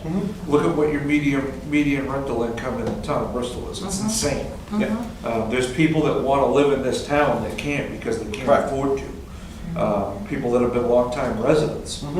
That's my concern. My concern is these out-of-state companies coming in and buying up property just to turn them into short-term rentals and to make them, turn them into a business when there's families in this community that can't afford to buy a house in this community because they're driving up property values by profit. But here's the thing, right? So those are true statements, okay? The good news about that behavior, like the good side of that, is when somebody then does sell, they're getting that appreciation, right? Like they're getting a higher value for having that home. Right, which benefits me. Yes. Property owner, benefits Sean, property Yeah, owner. yeah. But what it doesn't benefit is the young 25-year-old couple that's trying to establish themselves in the town of Bristol. Yep. Because they cannot afford to go buy a house in the town of Bristol. Yep. They can't afford to rent an apartment, nor are they ready to rent in the town of Bristol. I don't know if anyone's done the studies, but it'd be really interesting to see the total, the net result of what this does to a community. Because people come, they stay here, they spend money, they go get coffee, they go in Go to town. the restaurant. They go to the restaurant, they go get They go to the takeout. shops downtown. Right. Yep. So, there's a plus there. Yep. There's too many intangible measures. Yeah, exactly, Yeah. right, But yeah. the thing is, I actually don't think we have to worry about it to that level. And the reason why I say it that way is, there's two things I don't want to become. I don't want to become Lincoln. Lincoln was one of the towns that we heard anecdotal feedback around. They've more or less given up and said, okay, we're just gonna be a vacation town. You literally cannot afford to buy a home in Lincoln right now. Right, so they've basically thrown their hands up and said, that's what we're gonna be. Okay. This is why when I came before us, and I keep coming back to the math, like, what exactly are we trying to do? I think EDC, there's a whole lot that goes into that. But the reason why I'm saying, we can't do that is if you look at this, if you look at what the state says about New Hampshire, and who was it, Taylor Caswell was on LinkedIn like a month ago, and he was talking about the tourism dollars, right? And just sort of like how the state is trying to continue to improve that. They're doing that for the midsection of the state because of the lakes, okay? So instead of us trying to like outthink around, well, this percentage of dollars then does these things, it's a lot of effort for not a lot of value. Right. The value for us is going, you know what, we know a major part of our economy is tourism. In order for us to properly look at tourism, we need to have a licensure that then deals with that tourism. Okay, and then it's like, okay, check, that's done. We want to make sure that we have affordable housing for the 25-year-old and for the folks that want to establish and they're trying to work out of this community. The next step in that, again, comes back to the master plan. It comes back to, okay, what other businesses are we trying to have in town? What kind of industry are we trying to have in town, right? Like tourism's a major and a very important part of what we do in this town. But I would submit to you, it's not the only damn thing we do in this town. You know Well, what I mean? at this point, it's with as difficult as it is to attract businesses Yep, and, provide income for people that live in town to Yep. be able to work in town. How do we maximize the benefit of how much the revenue we can incur from Yeah. tourism industry? Because those are the ones that can afford it. It's not the people that live in town that can afford it. Yeah, so this is why I think the comparison to the other communities is incredibly important, right? Because then that way we're not rogue, we're not sort of off inventing it, Yeah. right? We're learning from others, because there were a couple of court cases where the towns got challenged. And this is a summary statement, so Joanne, please correct me if I get this, or when I get something wrong here. But the whole point is they ultimately were okay because they understood what percentage of their budget was based on tourism, and that their fee structure was reasonable based on how much they were spending to have that industry in the community, right? So as long as we have a good understanding of those things, and we're commensurate with other communities in the state, then I think we're good and we don't have to overanalyze it. But I think like this to me is sort of step one in being reasonable, and then step two is then gonna be, okay, EDC and all of our other groups, how are we getting them to work together to make sure that we have other industries, other interests, other businesses that drive the success of Bristol, which then gives the 50 or 60 kids that are graduating from the high school a place where they know they can work and then start to come back into this community. And that's a massive whole other conversation. That's what I'm saying, right? Like this to me is the beginning of the thing. The way I look at this is, $50,000, yeah, it'd be nice to have another $50,000 in revenue. That's a drop in the bucket. Yep. Right? So how can we, is there a way to, like, trying to think outside the box here? Yep. If a property is registered as a short-term rental, can it be assessed at a different rate? Can it be taxed at a different rate? Like, how do we not discourage it, but how do we profit off of it? Not profit off of it, but how do we make life more affordable for the residents of this town? So I don't know that we have all of those answers yet. We don't, but I'm just throwing ideas out there. Yeah. I know I'm kind of going, No, and I apologize if I'm going off on a tangent. And it's not just, it's not a case of profiting or really what it is recognizing the burden that they have on the community. Yep. Like I said, there's a lot of pluses with it, but there's also a lot of burden. There's increased traffic, increased trash. Solid waste. Yeah. Yep. Increased calls to fire and police. Yep. So. It's demand on services. Right. And, going back to that comment about, 3,000 residents, but the demand on services is much higher than. It is not that, right? Well, the other thing that concerns me is that, you brought up Lincoln. Lincoln's the perfect example, because they're just buying up houses up there left and right, turning them into Airbnbs. So I'm gonna use Christina as an example, because she's not a town resident. Whoa! So let's say Good hypothetically, Christina lives on Oak Street, which there's no Oak Street in Bristol, so that's a good example. So Christina lives on Oak Street, and there's 12 other houses on Oak Street, and it's a big happy neighborhood, and everybody's kids grow up, and everybody retires and starts moving away and selling off their properties, and these businesses, these outside entities start coming and buying up those properties, but Christina's like, I love Oak Street, I want to retire and die on Oak Street. Yep. Right? So what happens?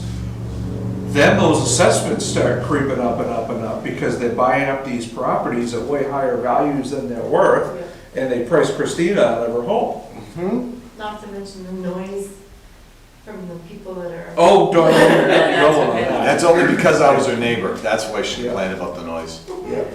Because I'm pretty sure I got there's one on my road that's under the radar, and there's a lot of traffic on our street that's traveling a lot faster than everybody else does on the road, and I'm pretty sure that's the result of that, so. The thing is, and if I come full circle back to some of the comments from earlier, right? Like, I think anytime we do something, what are our requirements?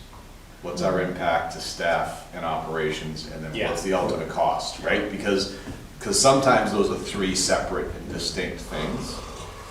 In this case, again, our top industry is tourism. And I know that when we wrote the vision statement, right, this is two sections of the master plan you have to have. When we wrote the vision section, we worked on that in 2021. Pre-me. And one of the things that we talked about was the ability to do remote work, work from home, utilize the fiber optics, which are all things that we have the ability to do today. I don't know that we're doing a ton of those things today.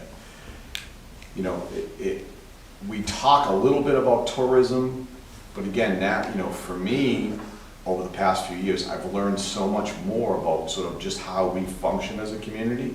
And really, at the end of the day, right now, it's still tourism is probably 65% or more, 65, 70% of what we've got going on, right? You got Freudenberg, which is great, but we need to manage this. I think the point that Joanne brings up about the inventory piece is always going to be a problem. It's never not going to be a problem.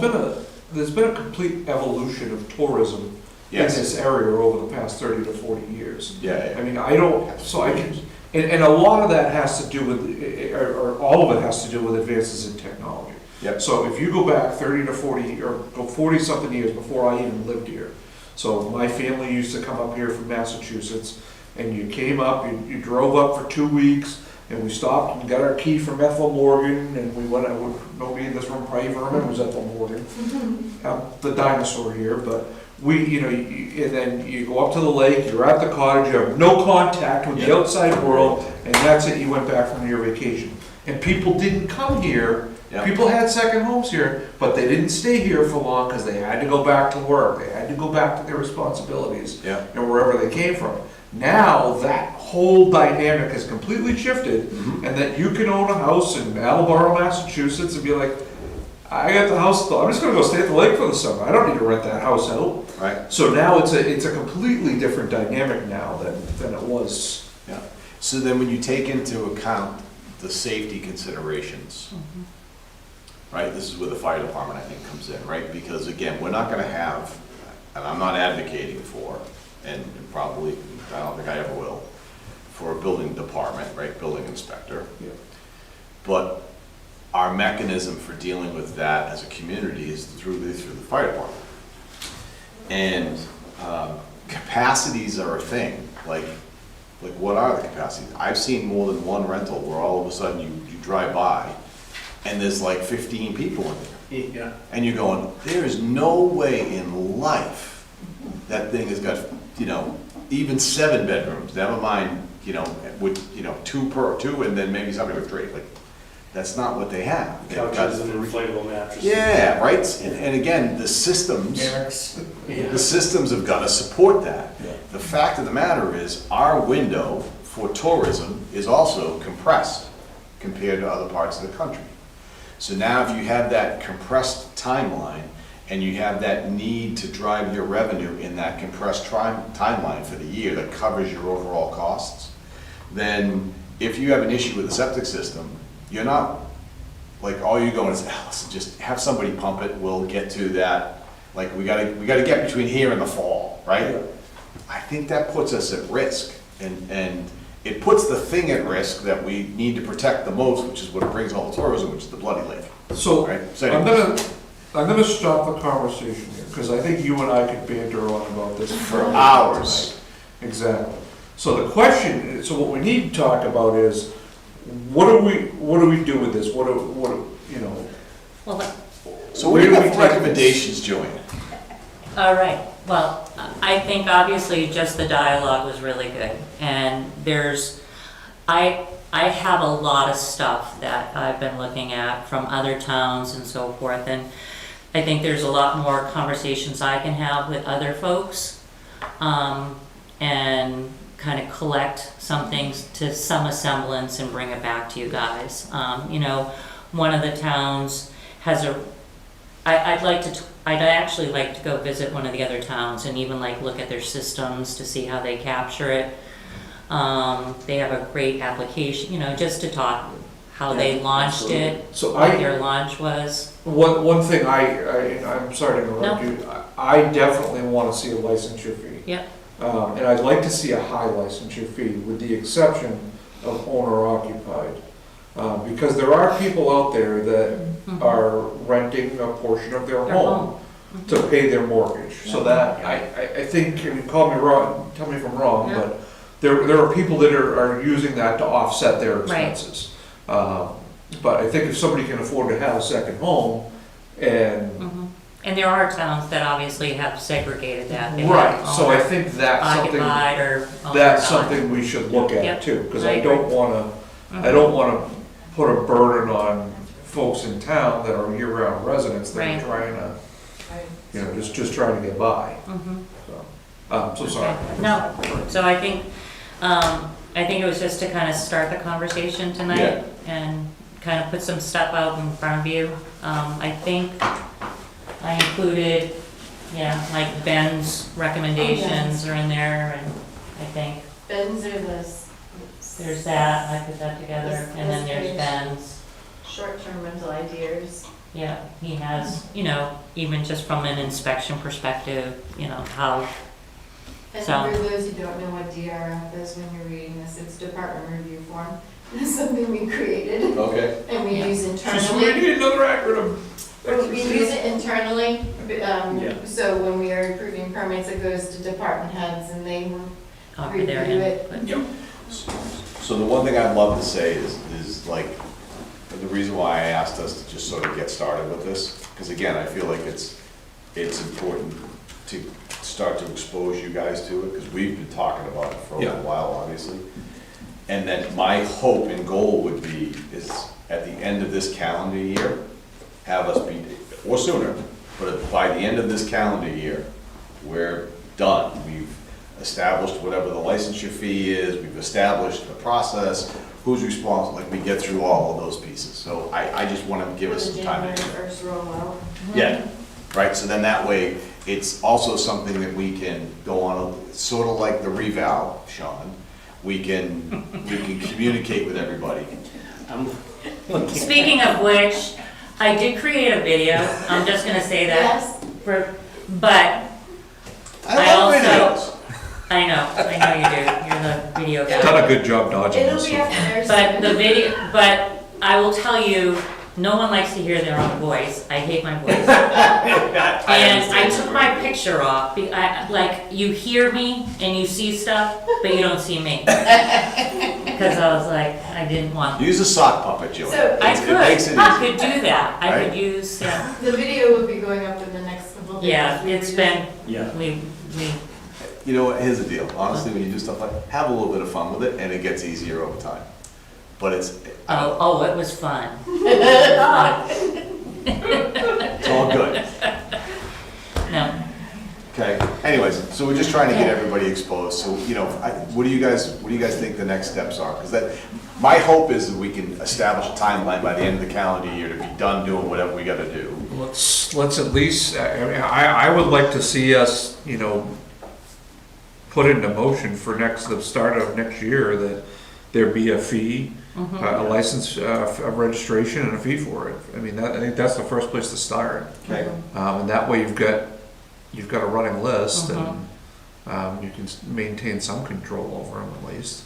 So Joanne, what would you wanna see the next, at least, what would you wanna see next? I honestly, I think I have an idea of what I can put together and Okay. start working on, and reach out to some other towns. I guess my question would be, though, would it have to be a warrant article? So I think we just have to double check if we can do it by a warrant article or public hearing. So we'd have to, so first steps are gonna be come up with a policy, ordinance, Yeah. whatever we decide it's gonna be. Yeah. I guess An that would be- application.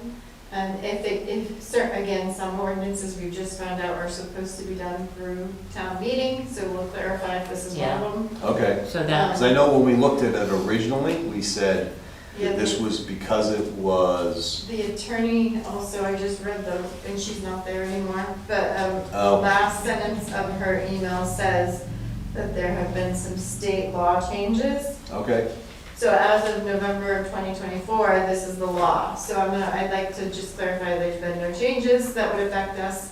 Okay. I think you also brought up some really interesting questions about potential assessments. Could that Right. be, And can we that talked be a done little- or not? And- That was discussed a little bit when the DRA appraiser was here about short-term rentals and, you know, being considered a business and assessments, and so I Right. can get that Income model versus Right. assessment model. right. And it's not like we have to recreate the wheel, we could definitely use another town's policy and application. Yeah, and just I've seen give it some to really them. good Yeah. applications. Yep, good. So, All right, well, thank you, Joanne. yes, thank you. Thank you, you guys have been here all night, I feel bad. We appreciate you both. I know, doing 6:30 this morning, and I look it. It's all good. You're just as beautiful as ever. Thanks, guys. Thank you very much, you guys. See you, have a good night. Bye, Joanne. Thanks for the help. Buzz, come on up, my friend. Thanks for sticking in. I know those chairs aren't comfortable there, I'm sorry if you guys, That's okay, I'm getting an education there. Uh-oh. I wish I had a mind like It's in yours. your, and you can, there's a course copy you can all in read your it. folder is as well. Under, and I'll put it up on the TV, under number 16 of the Pemmy Path maps. You can make them bigger if you'd like.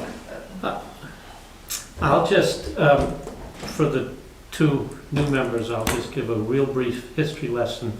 I appeared before the select board last October with a couple of action items.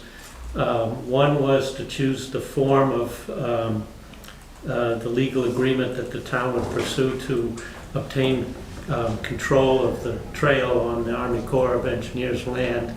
After some give and take, the town elected to enter into a 5-year, what the Corps calls challenge partnership agreement. And the second thing that I requested that night was that I be named in lieu of the town's administrator as the liaison with the Corps, and that was also granted. And both of those have borne fruit in the interim, although since we're still dealing with the Corps, things move at a maddeningly slow pace. But I'm here to give you a progress report, and the map is part of this. First of all, I'll just tell you that the relationship with the Corps has evolved significantly, and I'm not taking credit for this, but since I became liaison, something changed with the Corps. At Janet's and her husband's recommendation, I and Janet attended an event that the Corps gave in Franklin in February, Oh, the dam. rolling out Yeah. their new master plan, and I managed to get to talk to Tia for over half an hour, and she's now my new best friend. That's good. I email her with questions, and within a day or two, she comes back to me. That's all new behavior. I don't Yeah. know why, but in any event, sometime towards the end of April, I believe, we got from their Office of which had been drafted by their Office of Legal Counsel, we got a form of challenge partnership agreement. I read it and marked it up, and then had a meeting with Christina, and we went over it. I can't help not thinking of these things, and I've sent her a couple of revisions with a few more comments, but I think that is going to the town attorney. It is with the town's attorney, Yeah. we're just waiting for Yeah. feedback on it. And hopefully, in the near term, we can bring something to you folks to approve for execution. And the second component, if you recall, one of the carrots to us entering into the 5-year agreement in lieu of a 25-year lease was that they would undertake in-house to prepare the National Environmental Policy Act assessment, which is a $50,000 item. And that process is underway, and that's the reason for the map. Tia and several Corps engineers walked the trail to the extent they could find it, 2 weeks ago, I believe. And out of that came some questions about the route. It's readily identifiable for perhaps maybe the southwestern 2/3 of the trail, but the northern, the Bristol end is very difficult to find, and the trail has eroded, and there's wetlands, and that's where ultimately we will have to build some bridges. But the engineers came back and said, and I learned that the engineer inspection was the first step in the NEPA, so they're working on it. But they wanted some route clarification. So to the extent that I could, I have these maps electronically, you have them electronically now, I'm told. And we worked through it, and I'm just going to refer to this. I know nobody can see this, including probably Kate. The trail ends near Periwinkle Meadow in the Profile Falls Recreation Area, and the Corps has said there's no way snowmobiles are going to be allowed in that meadow. So we did with the town's consulting engineer, Mike McNally, about a year and a half ago, we walked an alternate route for the trail at the southern end. And there is an old driveway that starts on whatever the road is, and I meant to drive it so I could refresh myself to the name, but it runs in kind of parallel to the trail and gets very near the trail. And it's on your map, it's marked in purple. And then there's an alternative route that we also walked, which is the yellow, which goes around an existing wetland. But that's a lot more expensive to construct. And I have polled the members of the Pemmy Path Subcommittee, and we are recommending that, and we're going to recommend to the town consulting engineer that we use the shorter, it's the little purple section. As would I. Yeah, and the snowmobilers can go to Bristol, but when they get down to this purple intersection, there will be signs diverting them off to the west and up the old driveway, which is still serviceable, but it's got massive fallen trees on it. Yeah. Somebody's going to have to go in there and clear a lot of wood out, but the underlying road is not going to take a lot of work. I walked it about a month ago. Yeah, it's doable, very Yeah. doable. So I'm just here I just wanted to point that out. I'm not going to make a big sales pitch or anything, but I wanted to bring you up to date that there's actually progress with the Corps of Engineers. I don't know if I think I mentioned this in October, but for the purposes of Sean knows some of this, but we have decided not to pursue any more grants. It's a waste of time. And we are teed up to, as soon as we get a signed partnership agreement, we are teed up to do a number of things. One will be to instruct the township administrator to have Mike McNally do the final engineering, and there's money in the budget to do that. There's $1,000 in this year's budget, and there was $3,000 encumbered from last year's budget, and that should be enough for him to do the final design and drawings and cost estimates. Also, as soon as the Challenge Partnership Agreement is signed, steps have been taken. I've talked to and have a lawyer who's willing to do all of this on a pro bono basis. We're going to form a private 501c3 Friends of Pemmy Path organization to do fundraising. And the fundraising will then be contributed to a single-purpose trust account that you folks will hopefully create, which the money will come in as a donation, and the account will be limited to its expenditures to build and maintain the Pemmy Path. That's all ready to go.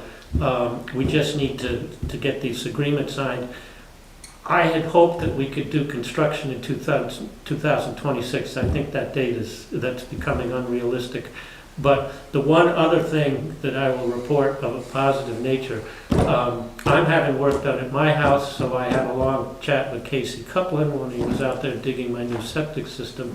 But I've talked to a couple of other contractors because they're always in Camelot Acres doing something.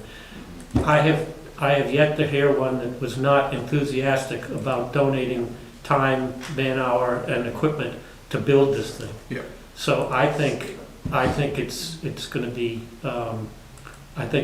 a wonderful town project. It's going to bring a lot of people together, generate a lot of pride in our town, and I think it's going to get done. And if it doesn't get done in 2027, you can hang me by a tree. 'Cause there's no reason it shouldn't. Yeah. And you can tell I'm passionate about it, but I'm very excited that you don't see the progress, but there's a lot of progress going on. It's the Corps of Engineers, so it's slow. Glacially. Yes, but when I first started this, it took literally 3 months to turn an email around Yes. with the Corps, Yeah. because I was tracking it. It now takes a couple of days. Good. And That's that's, great. Well, your diligence is much appreciated. so I wanted to give you the report, and, You're more patient than Bill was, let's just, call it. well, I'm not patient, but I'm realistic. There you go. So, thanks for your time. Thank you. Thank you, And to everybody who's helping with that. and thank you for Yeah, your that's gonna be good stuff. patience tonight with us. Yeah. Listening to lessons.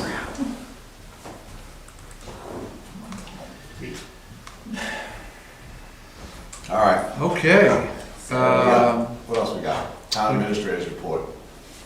I'm not gonna do anything on the information, info only items, but if there's anything you wanted to pull out of there, there is a TA report that spells out what's in the folder under number 16. The only one I will point out is where we bring Baton Road back to the select board. Yeah. It's come back up. I put information in the The article. water pressure issue? Yeah, water pressure issue. It's come back up, and so DES is now involved, so I put and we're bringing that to the next meeting. Okay. Number 18 is the actual TA report stuff, but I'm not gonna, I'll just wait till you're done the info stuff, in case you have questions.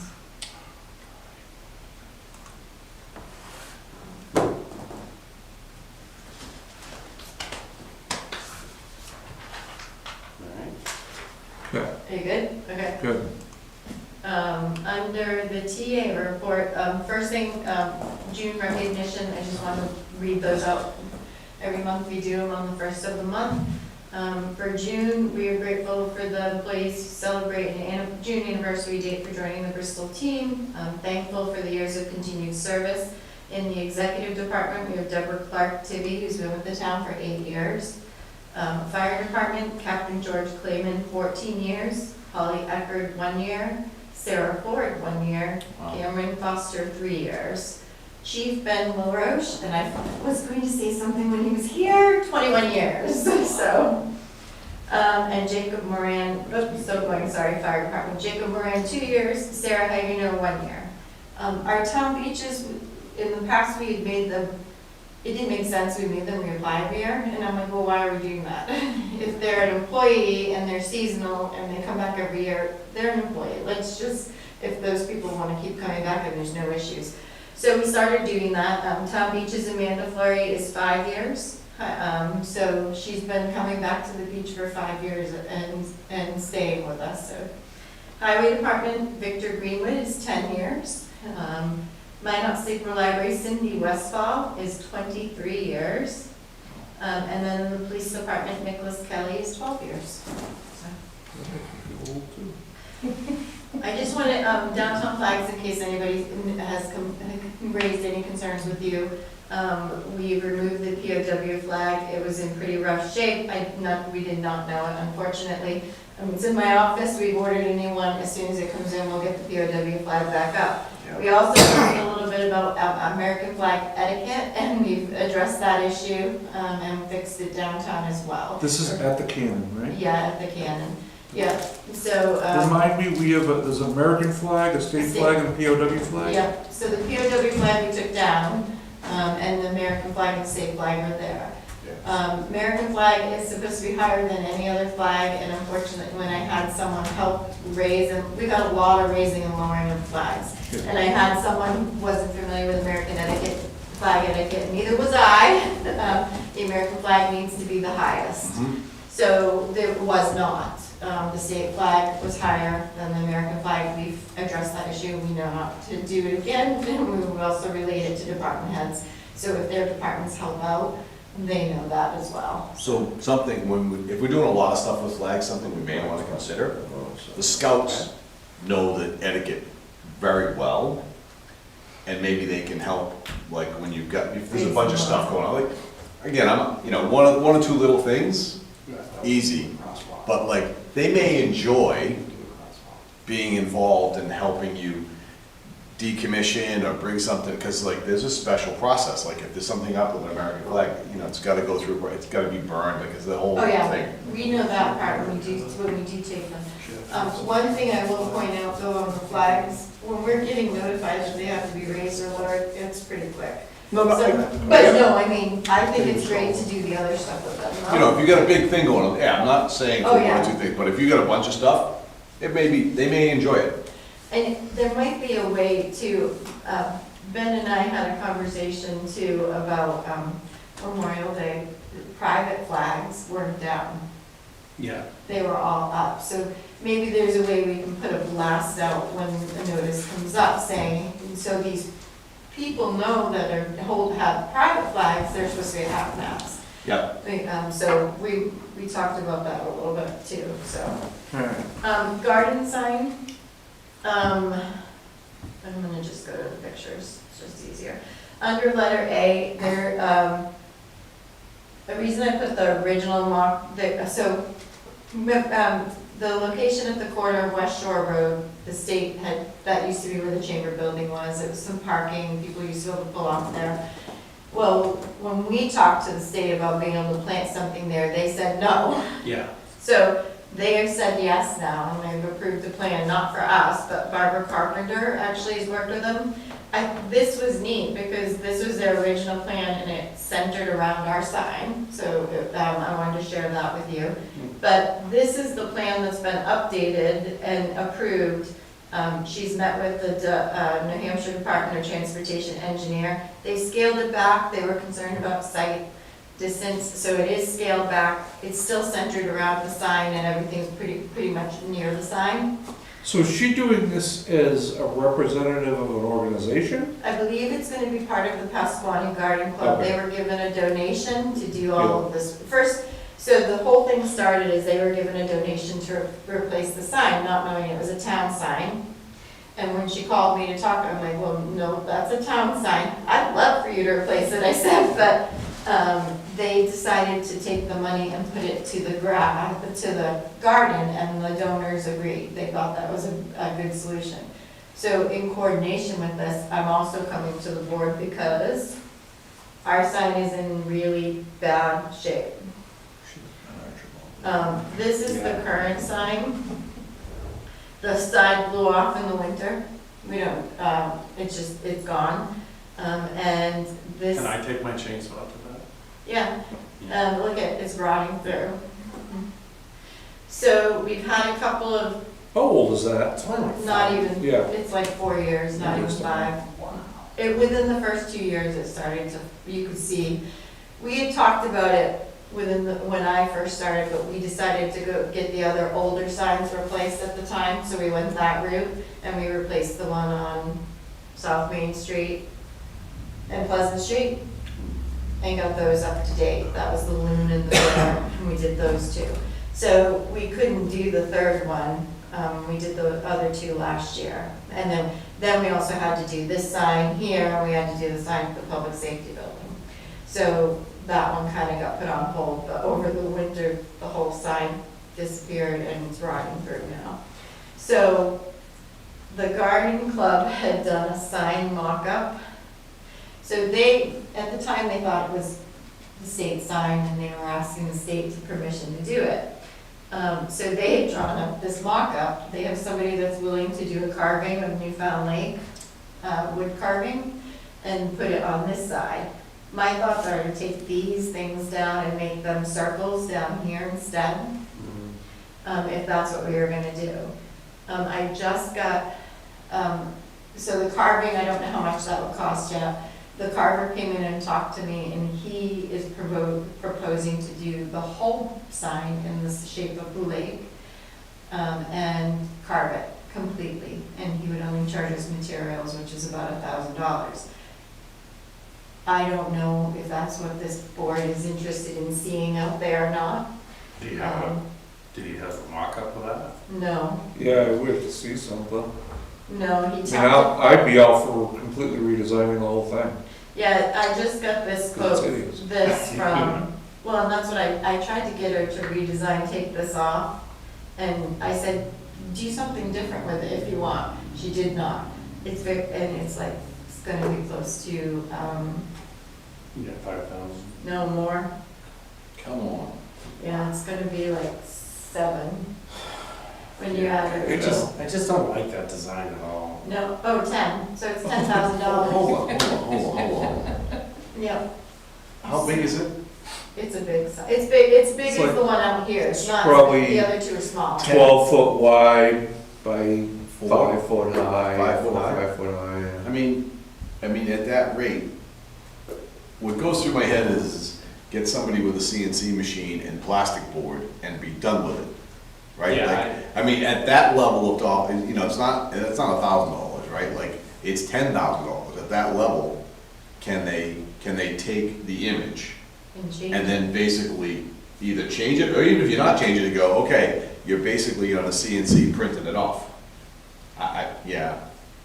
That's it, I thought I just got that today, that's just. Yeah, that's we're not too much. spending It's ridiculous. They kept the fish, and on the back, they added, the thank you for visiting, because we, instead of the plain back, thank you for visiting the lake. I'd love to see like local artists come up with an idea. I thought, so I thought about reaching out to one of them, Yeah, and seeing what they would do, Yeah. from downtown. yeah.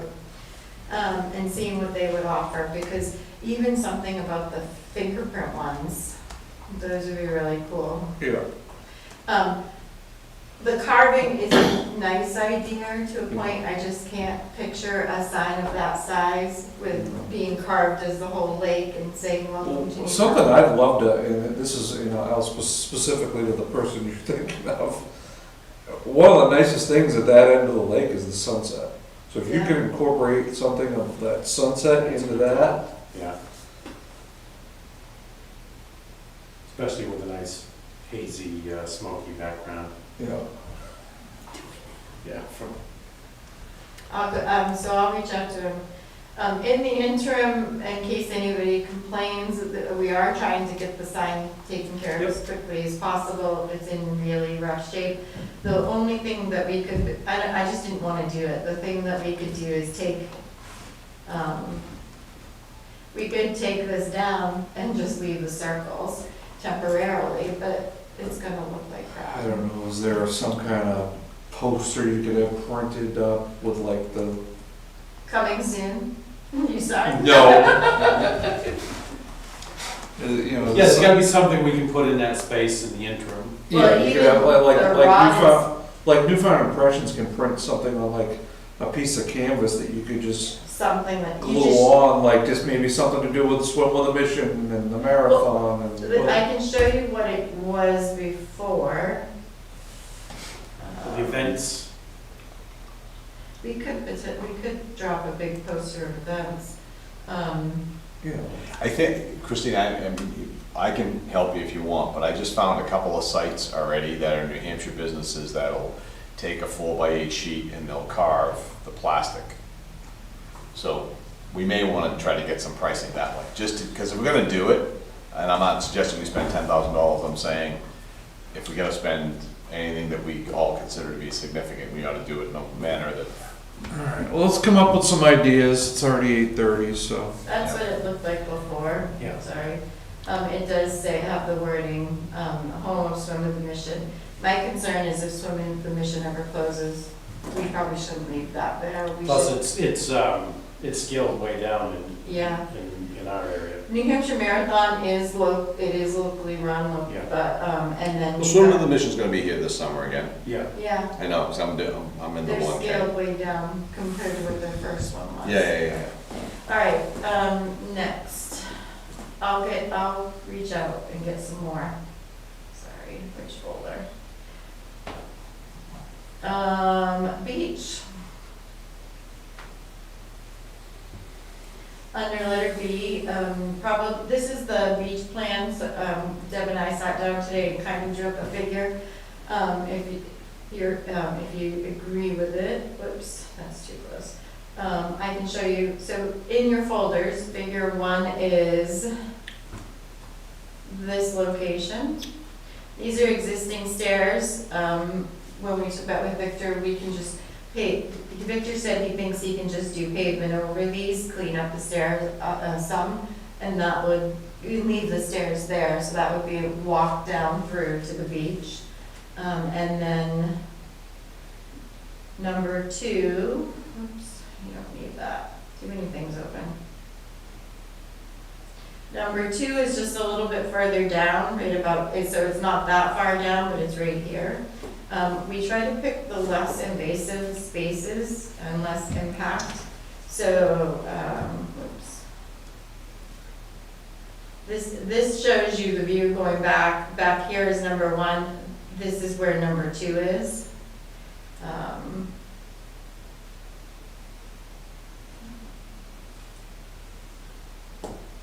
So it would just be a matter, it's a little bit more gradual. It would be a matter of moving a couple of the boulders to the sides, and then they would be able to walk down through between the boulders.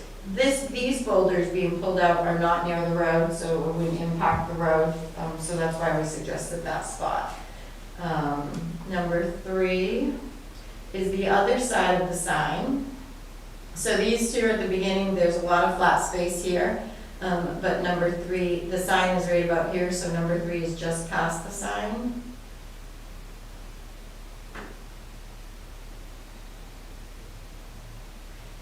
It's again, there's not as many to pull out.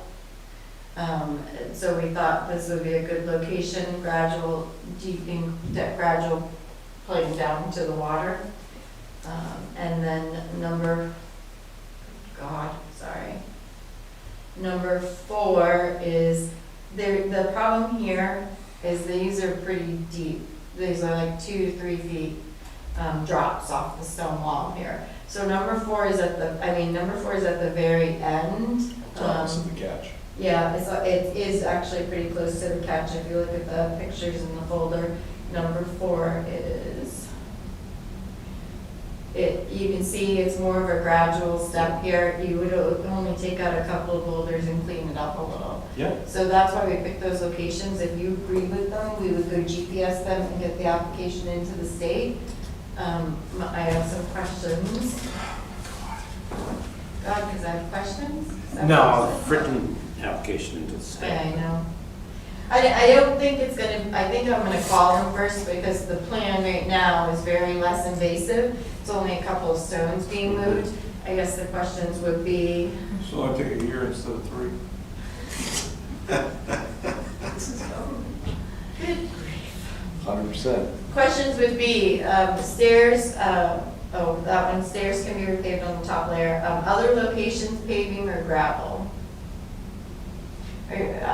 Gravel, I think, is probably gonna be better approved Yeah. than paving. And it would be gradual on gravel, But it's gonna have to be packed and then maintained. packed and maintained, yeah. Well, yes. And then, any other stipulations in those locations? I did put one more picture there in case you didn't like the locations. It's the beach. So this is what Swissview did. So it is substantial, that they have a gradual, but they had to build up the walls on either side. Can we So, get that, I don't know who is responsible to remove that drainage sock, but there's no need for it to be there anymore, it's still there. Do they have any other work to do? I don't believe so. You can ask. And Joanne, we jumped. It looks like it was, the work is completed and they just left it there and didn't bother picking it up. And it shouldn't be our responsibility. No, it's theirs. So yeah, that, I mean, it can be done, but they obviously spent a lot of money to do this. So, any other thoughts on that? Ready to go? You're good with location? I'm against pavement, but just, I just, looks wise, I don't, The only one we do the pavement on would be the stairs, yeah. because those are there. It would just be like the top layer, so you can see where the pavement was. You know, And this, I don't think we're gonna need any application for, because we were just replacing what's there, fixing what's there, so. I can't believe you gotta get an application to move a couple of rocks and run a compactor. Some kind of spotted boot underneath that or something. Yep. You know my feelings. Any improvement is a plus. Okay, I don't know why, yeah. okay. It's a process, do it. Well, I'll find Is out it what a we beg have for to do. forgiveness and ask permission? You saw what happened down the road there, although that was much bigger. For the record, just saying. All committees, we're gonna reschedule it. It was for Monday, the 9th, but I'm gonna move it to the 16th. Rick has agreed.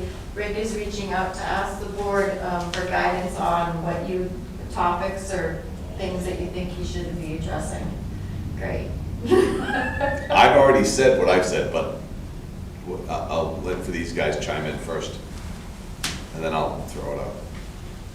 Yeah, I don't have any insight on that. I mean, the idea is good, and I'm glad that people all get in the same room, but It gets on, and I like the fact that Rick is heading that, because it gets unwieldy, right? If everybody's just talking.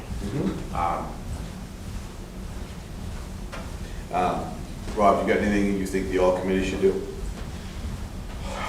It's after 8:30, John. I don't Okay. think So, all right, so here's what I said to them during the last one, was take the vision section of the master plan, use that as an impetus for the discussion for everybody in the all committees meeting, and then start to solicit ideas how they can work together to achieve the vision that we've set out for of what we're trying to be as a town. Or if folks think that it should change, because if it should change, then we can ask the planning board to update it again. Because the vision section of all of the sections is honestly the easiest to update. Land use, which they're just finishing, is very technical, a lot of stuff to it, Yeah. right? If all of the various boards and committees feel like the current vision section is representative of what we're trying to be as a community, awesome, like that's great. That then gives us some guidance around what we can do moving forward. And it gives Rick a framework to work with everybody on. And again, back to why I said from the very beginning, like, we use the master plan as our grounding rod for everybody. Like, okay, and if you don't like something, there's a process by which we change it. You know what I mean? Like, this isn't it has to be that. We use it to figure everything out with everybody. What is that, what date is that scheduled for again? We're 16th. moving it to the 16th.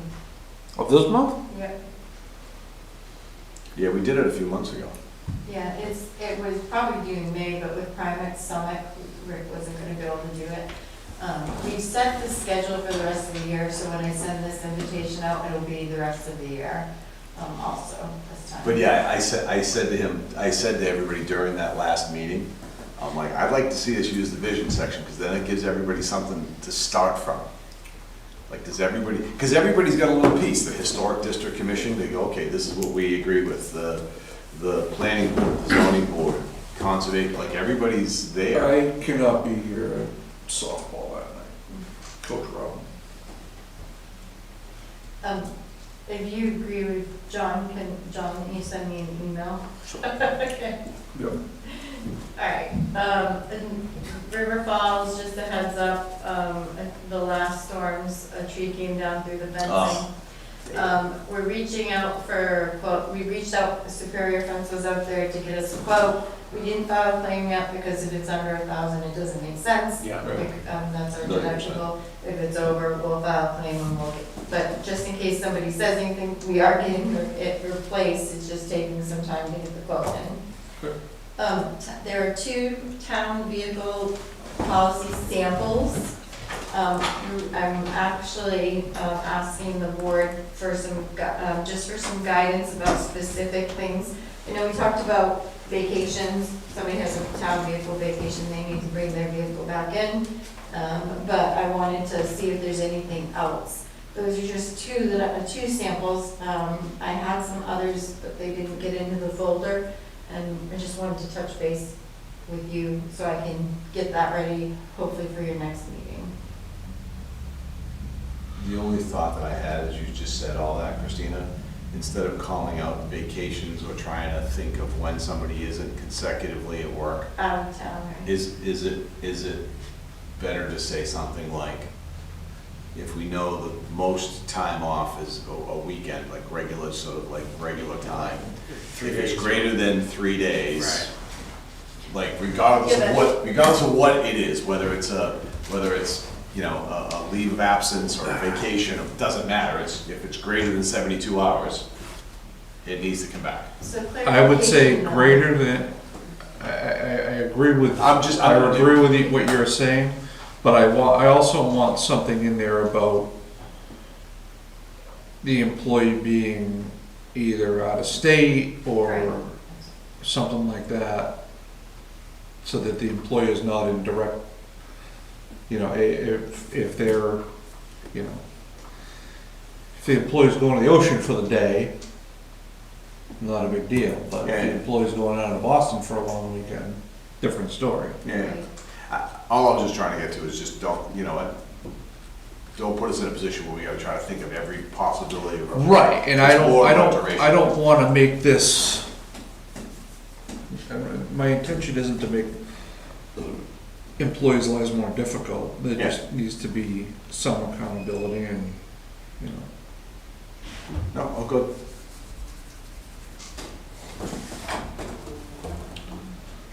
I mean, some of these are pretty in-depth. I don't, You're back. I mean, I think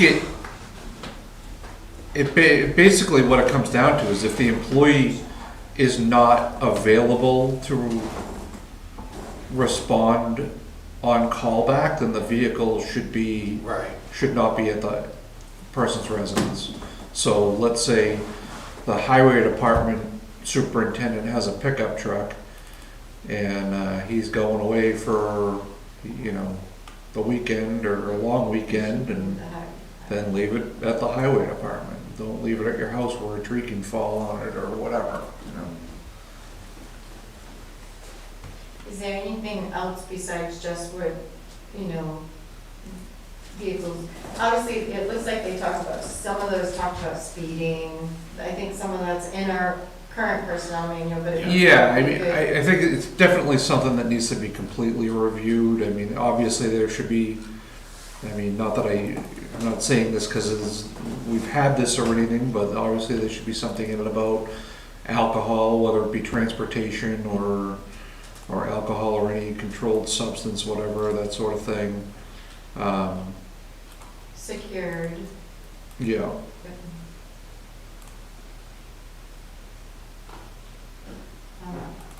Some of those, the ones I think I put in there didn't touch so much about being away, so, but Right. there are some that I saw that are upstairs, so.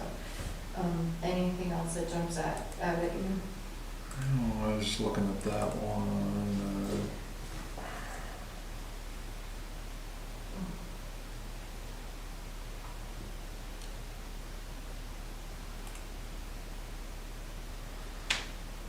Yeah, I mean, obviously it needs to state that it needs to be left in a secure location and. Just, there are more examples, but definitely, if I see something in them, I can always add it in and take a look at it. Okay. So, my plan is to have it to you for the next meeting. Okay. at least a draft.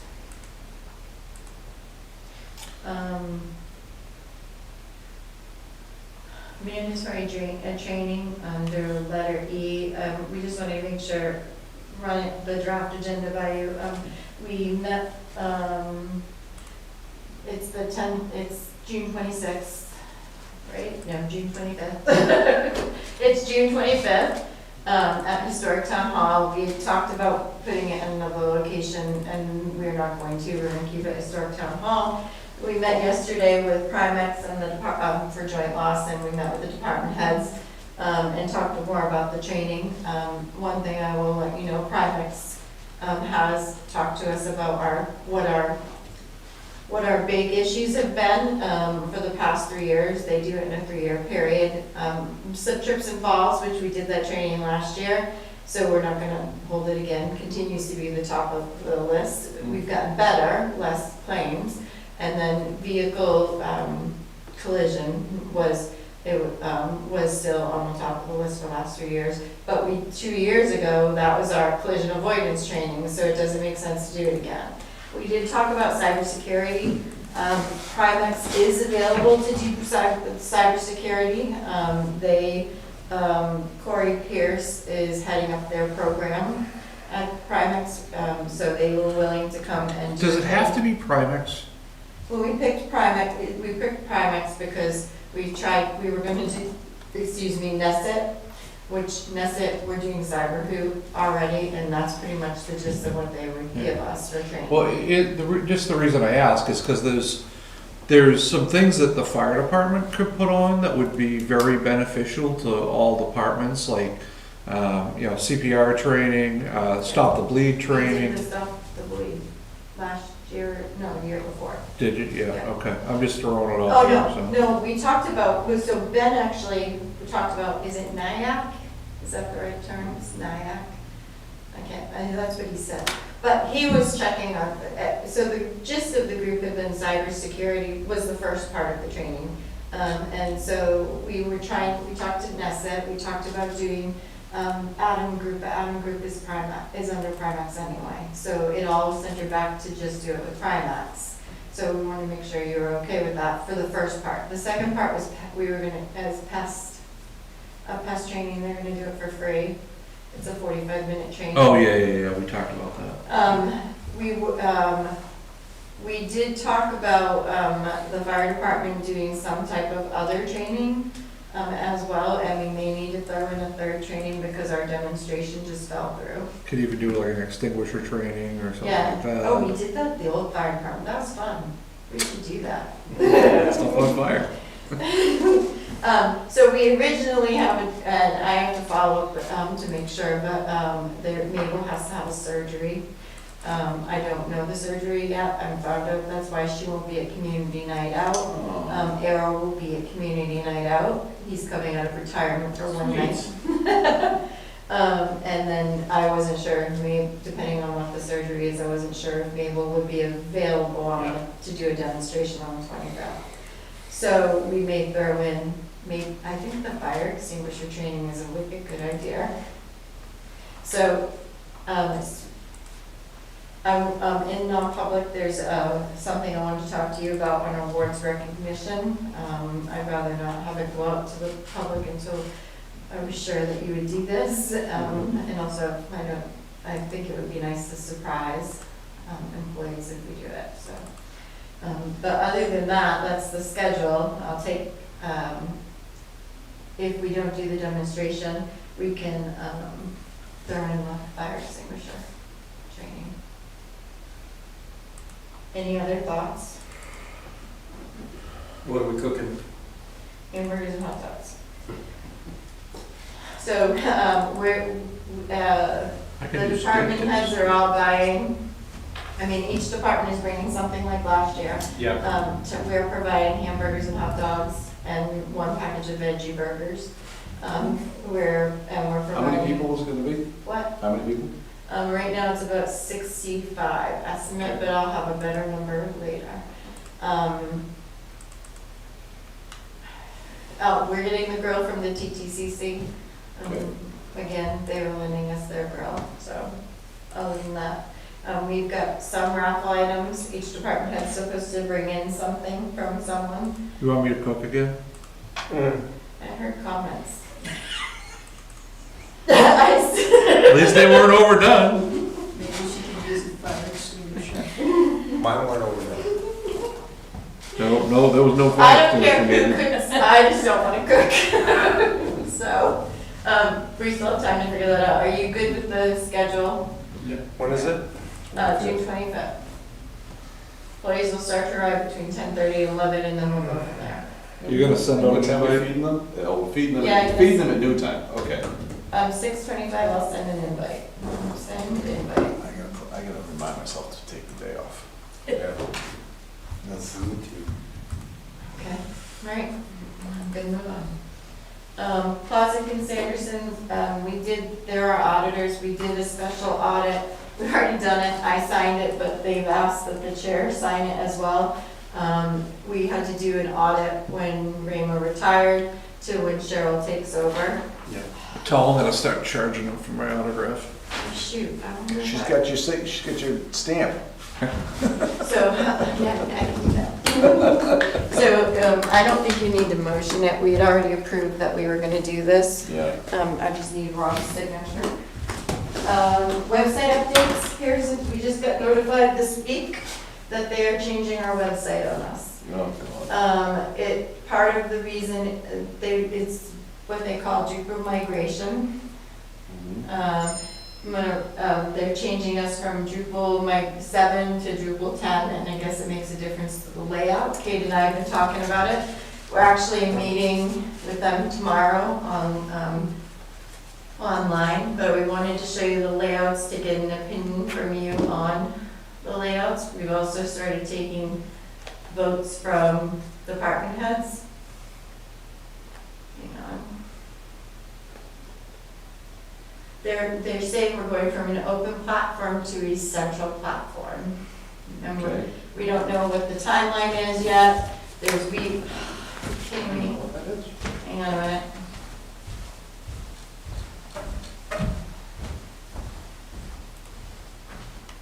Thank you. All right, so while Christine is bringing that up, and I'm not suggesting we get into any detail on this tonight, but just so you know, I do think we need to do a deeper IT discussion as a board. We did a call the other day with Nesset, and we were going over like server projects and the things like that. There's a lot of stuff that we're doing that makes perfect technical sense. However, there are, I think, long-term impacts when we make certain decisions we're gonna make now, and I wanna make sure that the board understands it and is on the same page, okay? Nesset wasn't exactly happy, because I was like, we're going to write down our requirements. We are going to write down what it does to our staffing, and we're gonna write down what it's gonna take financially. So, anyway.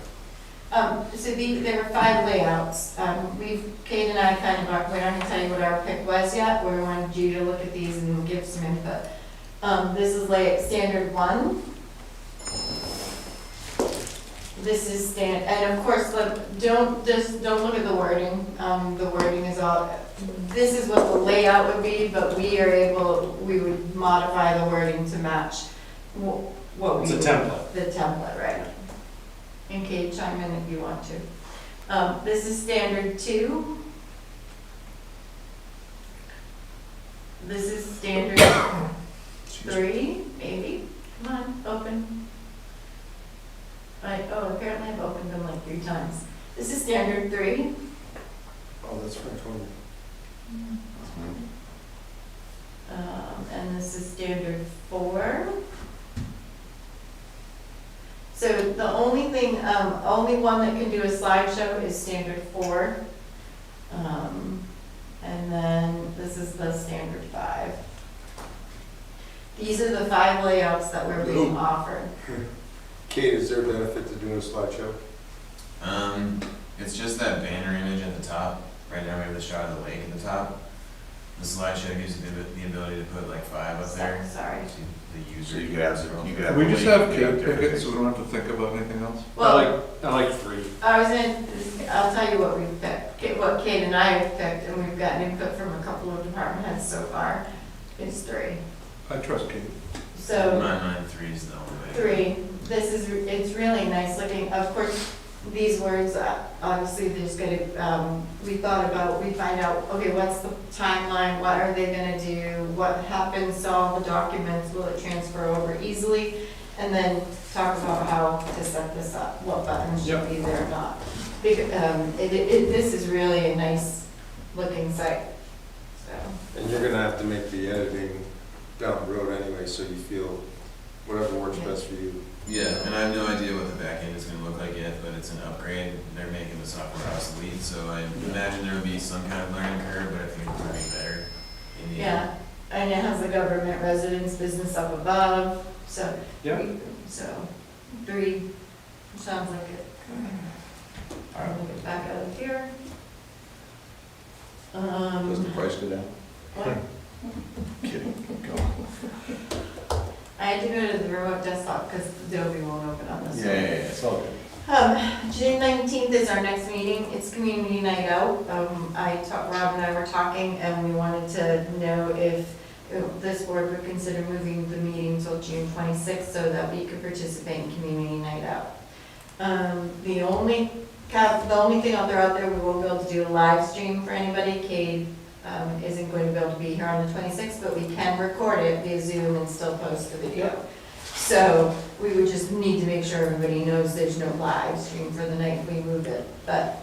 I might be in Florida, I'm supposed to go to Florida for the weekend for a wedding, but I don't know, I'll find out.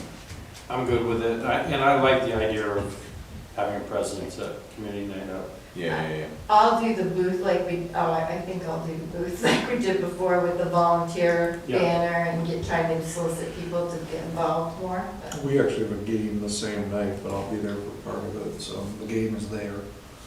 And I can reach out to Dom individually and just see how that will affect him, but, so for the right now, generally, June 26th is good. Yeah. I actually might try and move that game time up a little bit, so the kids can participate also. Highway updates, he met with GMI, went yesterday. We're getting a quote for the public safety building parking lot and what will need to be done if we were able to do that or not. There are some concerns. The parking lot grading is not great. We need to do, it's the top coat. We didn't do the top coat, it got cut out. Because you're looking at me like, That's why? public safety law? Yes. So they're gonna do a quote just for that because, just to see if any of the interest money that's remaining could cover us doing the top coat, there or not. So, doesn't mean it's coming back to you first to make that decision, but, he also said that we are all good with the plan for this year's. He asked them to get it into the books and scheduled, but not to start until after 4th of July. Yeah. CW Fence came out to look at the guardrail projects that were on the list this year as well. Tariffs are causing some price increases, so you need to be an adjustment to that plan, and Victor's scheduled to come to the next select board meeting, and he'll have that ready for that meeting. They worked on the baseball infield over the past couple of weeks. They said it's looking really good, and the sandbox in the park has been replaced. And then crosswalks I think almost all have been painted. If not all, most have been painted. Yeah. So.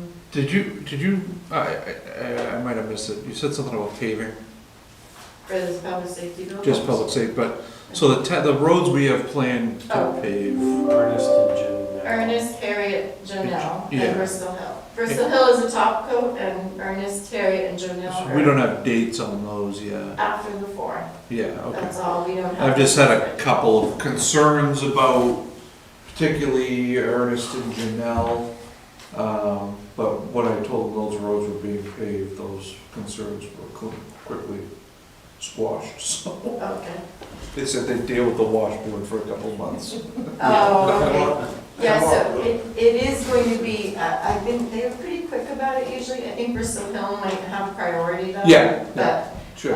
and then they're really quick usually once they get it in the book schedule, so sometime after the 4th, that's all. And look, Brooke, we should probably look at for next year. No, it already got paid. No, only Only the bottom? Yeah. Oh, they didn't do the whole thing? That's Bridgewater. Bridgewater did up to the line. Yeah, Oh. and then from the Right to the line line. up is us, so. And the only other thing, they cut down a dead tree on Shore Drive. It was really dead. We went out to look at the road, and there's one dead ash on Cummings. It hangs out over the water. They can't get it right now, but they are gonna be working on it. Good permit for that? Shut up. Promotions, the board approved. I don't know, one of them he doesn't know about, does he? I don't know. I don't think I'll announce that one tonight. No, I won't announce the one he doesn't know about. But Jeremy O'Neill, he was moved from firefighter paramedic on the call department to a full-time with the fire department. He would be effective June 29th, 2025. And that's it. Oh, before you. one more thing. No, I gotta show you something. I saw the So- picture. I saw that, yeah. Did you see it? Yeah. I gotta put it up. Whoops. I saw it and I'm like, oh my God, I have to bring that to the select board meeting. And Dawn's not here tonight. So this is your adjournment message when the time comes up. Just one more thing. Select board items. I got a few, but they're quick. Would you like to start? Thank you. A couple things. I did meet with Victor and Christina and who else? Paul Reagan. Paul Reagan, thank you. The road committee. Yep. So, which was great. We got together and talked about priorities in the next 2 or 3 years. And had a good discussion about drainage and really focusing on a road and making it the best that it can be, rather than just putting some pavement on it, and fixing the drainage issues and increasing culvert size when needed. So that was a very good meeting, and happy to have started that process. I did also come to the DRA meeting. Every town that goes through a full reval, they have a DRA planning meeting. And so the lady from the department came and spoke about the process, and that was all really interesting. Couple of highlights. Our assessment, our townwide assessment is somewhere between 48 and 50% of market value. Some areas higher and lower, but there is going to be a big change in assessment, which doesn't necessarily mean a big change in taxes. It's just your value is going to go up, your town rate is going to go down. Now, some people's taxes are going to go up because their value went up more in relation to the same property somewhere else. Yes. Or they did work on it. Or they did work Yeah. on it, right. That was very interesting. On the same note, a couple of weeks before that, and this is just for public information, there was a spreadsheet that was shared, which talked about the last 100 house sales in the town of Bristol have sold for an average of 230% of their assessed value. Yeah. Yep. Okay, so just heads up. Goes back to the In comments. the course of that DRA meeting, I was looking at the assessing website.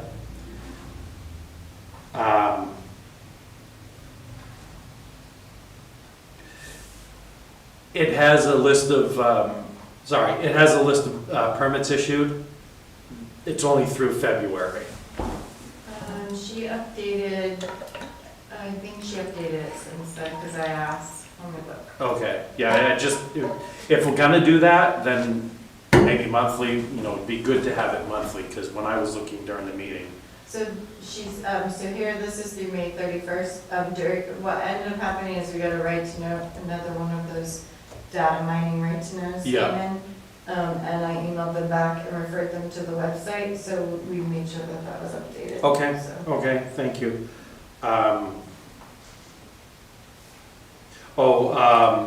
The Pemmy path needs attention.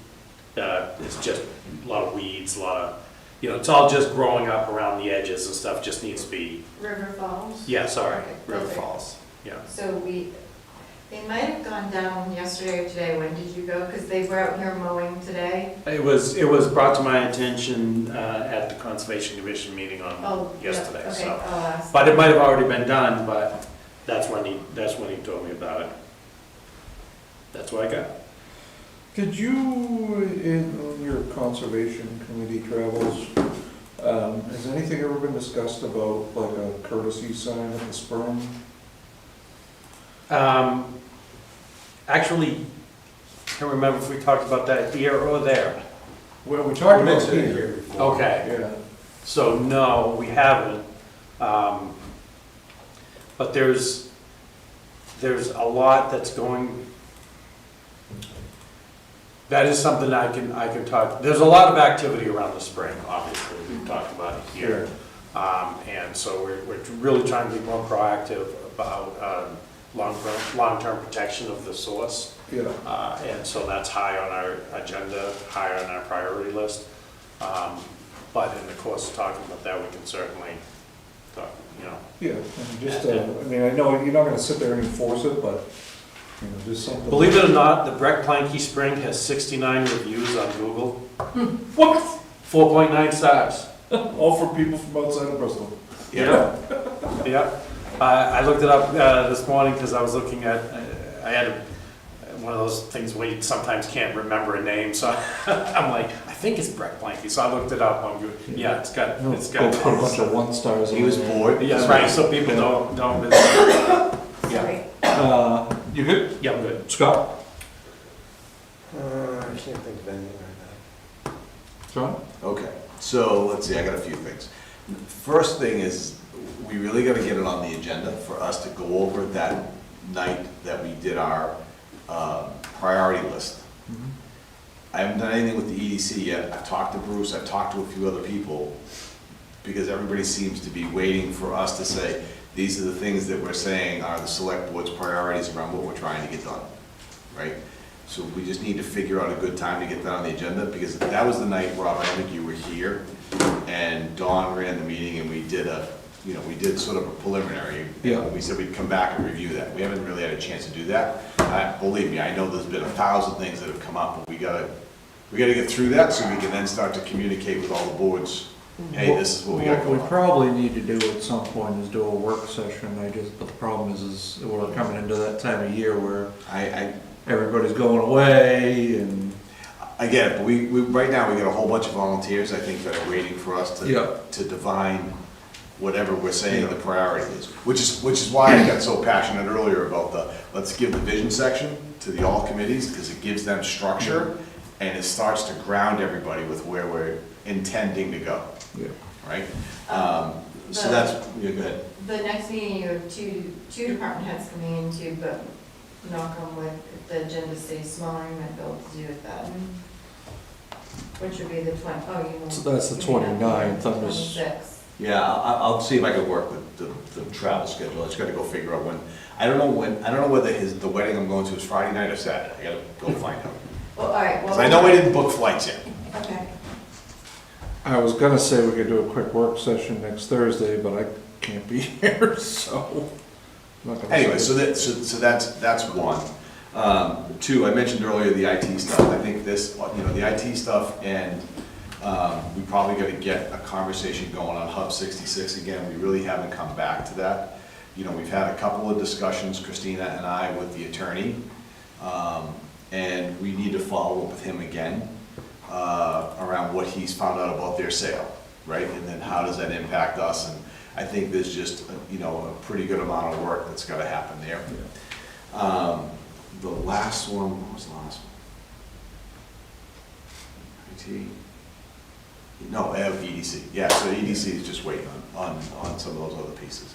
I think there's a lot of great energy in town, right? I think the hard part for us is how do we harness it in a way where we get more people pulling in the same direction? That's our job. Anyway, there you go. I just have one quick thing, and I actually meant to bring this up in our previous meeting after we had had our last Historic District Commission meeting. One of the things that they had brought up during that meeting was trying to do something or work towards something similar to what we did in the downtown area, in eliminating the aerial wires going in and out of both sides of town. Oh, Which I novel think approach. is a fantastic idea. I think it's a monumental undertaking, but as I explained to them, that's something that's gonna have to be tied in with those sidewalk projects, if and when that ever happens. So I just, I meant to bring that up last week just so you guys were aware of it, and I completely forgot about it, so. Yeah, that's all I got. Actually, you don't want to pull a Columbo on you. So yesterday, So yesterday I went to Saratoga Springs. Just one more thing. And it was interesting. They had the Gin Blossoms playing last night, right? Who did? Saratoga Springs at Belmont in upstate New York. That's where I was last night, right? And they closed the streets, and it made me think of us. Like is it something that, as we look at all of the events and the things that we do, it was just a really neat event for the evening where they closed off a section of downtown. Yeah. And it gave a significant amount of folks the street to use. Yeah.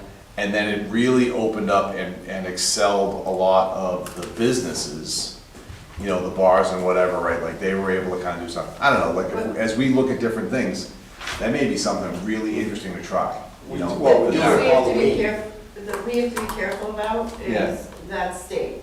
Right. Downtown, so the only road that we will have a lot of trouble closing is South Main. But we could close Central Street and square it off I don't- that way, but we also for Halloween closed North Main Street off. and have- All I'm saying is it allowed them last night to do a good job with crowd control and police and fire to sort of close it off. But at the same time, it gave them a hell of a venue, which then propelled the local businesses. I don't know, Now just, I've got that Hey Jealousy song stuck in my head, thanks, John. you're welcome. There you go. All right, I'm done with Columbo. You're up. My Colombo, Yeah. I thought, I just went back to look through my notes. Ryan Dillon, I thought it would be really nice to mention. This was my note on May 9th, and I must have forgotten to bring it. He's been 24 years at the post office the following week after May 9th. So thought it was really nice. He's worked for the post office. He's also on our fire department to mention something like that. Very cool. And I think close to 20 years on the fire department. I think Wow. close to 20 years on the fire Yeah, department. I'd I have wanna look at- say at least, Oh, well, I can tell you. Awesome. yeah, at least 17 or 18. How many years did you do? 27. They gave me 3 to go. Oh, Scott has one more thing too. He's All right, pulling a come on, Colombo. come on, no, is there an update on the parsonage? Yes. Oh, boy. Did I tell you? I wasn't here, so, Oh, I don't know who I've told. 2 weeks ago. 2 weeks ago. I That's don't right. think, no, it wasn't 2 weeks ago, so the attorney wrote the wrong description in the deed, was selling the church to us. You told me. So we are, the deed, it's been rewritten, it's a lot more detailed description. I have it gone out to the surveyor just to confirm it's correct. And we should have that out, I'm hoping by tomorrow. They've agreed to every other, there's like 5 documents, and they've agreed to them all, and we're just fixing the description. And he's not charging you that for us, right? The surveyor? No. Or the attorney? The attorney. Yeah, the attorney, I don't think is charging us. Better not be. I was pretty clear that you made this mistake, so I will reach back out and make sure they know we're not paying for it. Okay. Um, All right, what else you got? I just lost my note. Sorry. Columbo's been canceled. That's it. Almost there. June 18th, they're holding a public hearing on the master plan, on the land use chapter, if anybody's interested, that's the public hearing, and then from there it gets adopted. Frank from Habitat for Humanity has reached out asking about tax lien houses, They're interested in taking down and building affordable housing.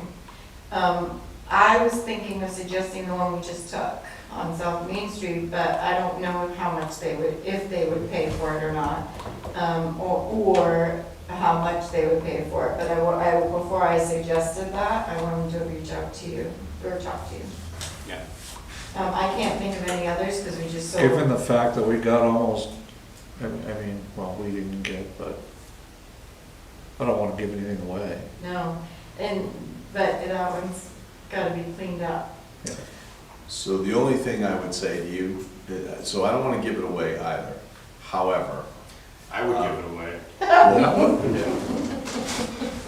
I guess the We thing, wash our hands of it. well, but I At think, least now I got another song stuck in my head. I think the thing, No, the George Street's Red Hot Chili Peppers? the Are we thing to ready think for about Dubai now? is, like when we sold the one on Merrimack, I think some of the folks that bought it with the intention of being able to rent it. The purpose of Frank and the Habitat for Humanity folks, they actually have a pretty extensive process, right? Where they go through the way they qualify the folks that they get into the property. It may be something that as we think about from a community perspective, it may be a way to really kind of help out folks that need a good spot and continues to build the community, I think, in the way that I think we're trying to. But, you know, if, one of the things, if you've never talked to Frank before, because I mean, we have for a bunch of different reasons, but, because I talked to him at one point when we first said we were selling the fire department, because I called him, and I was like, all right, Frank, what's the story? How do we, you know, is there an opportunity to do something from a housing perspective over here, that kind of stuff? They've got some pretty good ways of how they qualify, how they figure out who the right people are to work with. The Habitat folks, I think, just do an amazing job, and if you haven't talked to them, maybe worth your time. The Habitat folks do a great job, however, there's a lot of issues internally with the Habitat group property we have now Which one? on South Main Street. Yeah. Those are association issues, I believe. Yeah, but technically Habitat wasn't supposed to, they were supposed to keep the property a certain number of years, and they, I think because of the association issues, Yeah. they left earlier, so. Okay, do you have anything else? Oh. Fire hydrants. I can give you an update. Frosty's is done. The Odyssey will be done. They've got the parts in. They have to shut down more than one building when they do it, but it looks like it's being done next week. Franklin Savings Bank was out of service. It's in service. They got that back up. And then this one in Central Square got hit this winter, apparently. They've ordered the parts, but it's going to be down a little bit longer than they anticipated. Isn't there one bagged on North Main too? Oh, yeah, there is one So- on, You guys drive that? Mm-hmm. Yeah. there is one on North Main. I'll ask them about that one. By the log cabin, I think. Yeah. Yeah. I just happened to notice it today when I drove by. Okay, we do need no public, but I don't know about anything else. Okay. Okay. Public comment. Sorry, that's all right. Long night. I'm not gonna argue or expect answers. I'm just gonna make some statements on what you guys think about this. The public is very uneasy about the incident that happened. Okay? I'm not naming names, not going there. But everybody is uncertain, worried it's gonna happen again, worried it's gonna happen at the high school. You had guns involved. It's scary. So, my first statement, what did your insurance company say to you guys when you reported the stolen items? That's not a statement, that's a question. I'm just, no, it's just a statement from me. I want you to think about it. I'm just leaving that. I would also like to know, I watched your entire meeting on the video, and there was a comment that you guys, or the PD was gonna have all new safety regulations. Has that been done? Can the public look at that anywhere? Again, a statement. well, we can actually answer some of that. Well, I don't know about, what we talked about was the policy. Yes. And actually, one of them was when we were talking about earlier tonight about the vehicle, take-home vehicle. But I don't think it's all new safety Yeah, regulations. and that's what, and that, As I said, They I were don't, updating their. it's- but I want you to understand something also, because I don't want you to feel, you've sat here for four hours, so I don't want you to feel like we're gonna blow you off either. So, I know you watched the video. We don't set department policy. We can, now, and this is, unfortunately, you're not gonna see this in a meeting, no, because it's gonna be discussed in non-public and it session. shouldn't be, and I Right. totally get that. Is this board following up on those sort of things? Absolutely, that's one of the things. That's what Yes. the public somehow Yeah. needs to hear. The unfortunate thing about this whole incident is that, first of all, there's very little that we could come out and divulge. I totally get it. It Um, involved 3 towns, I totally get it. Yeah, it actually only involved one town.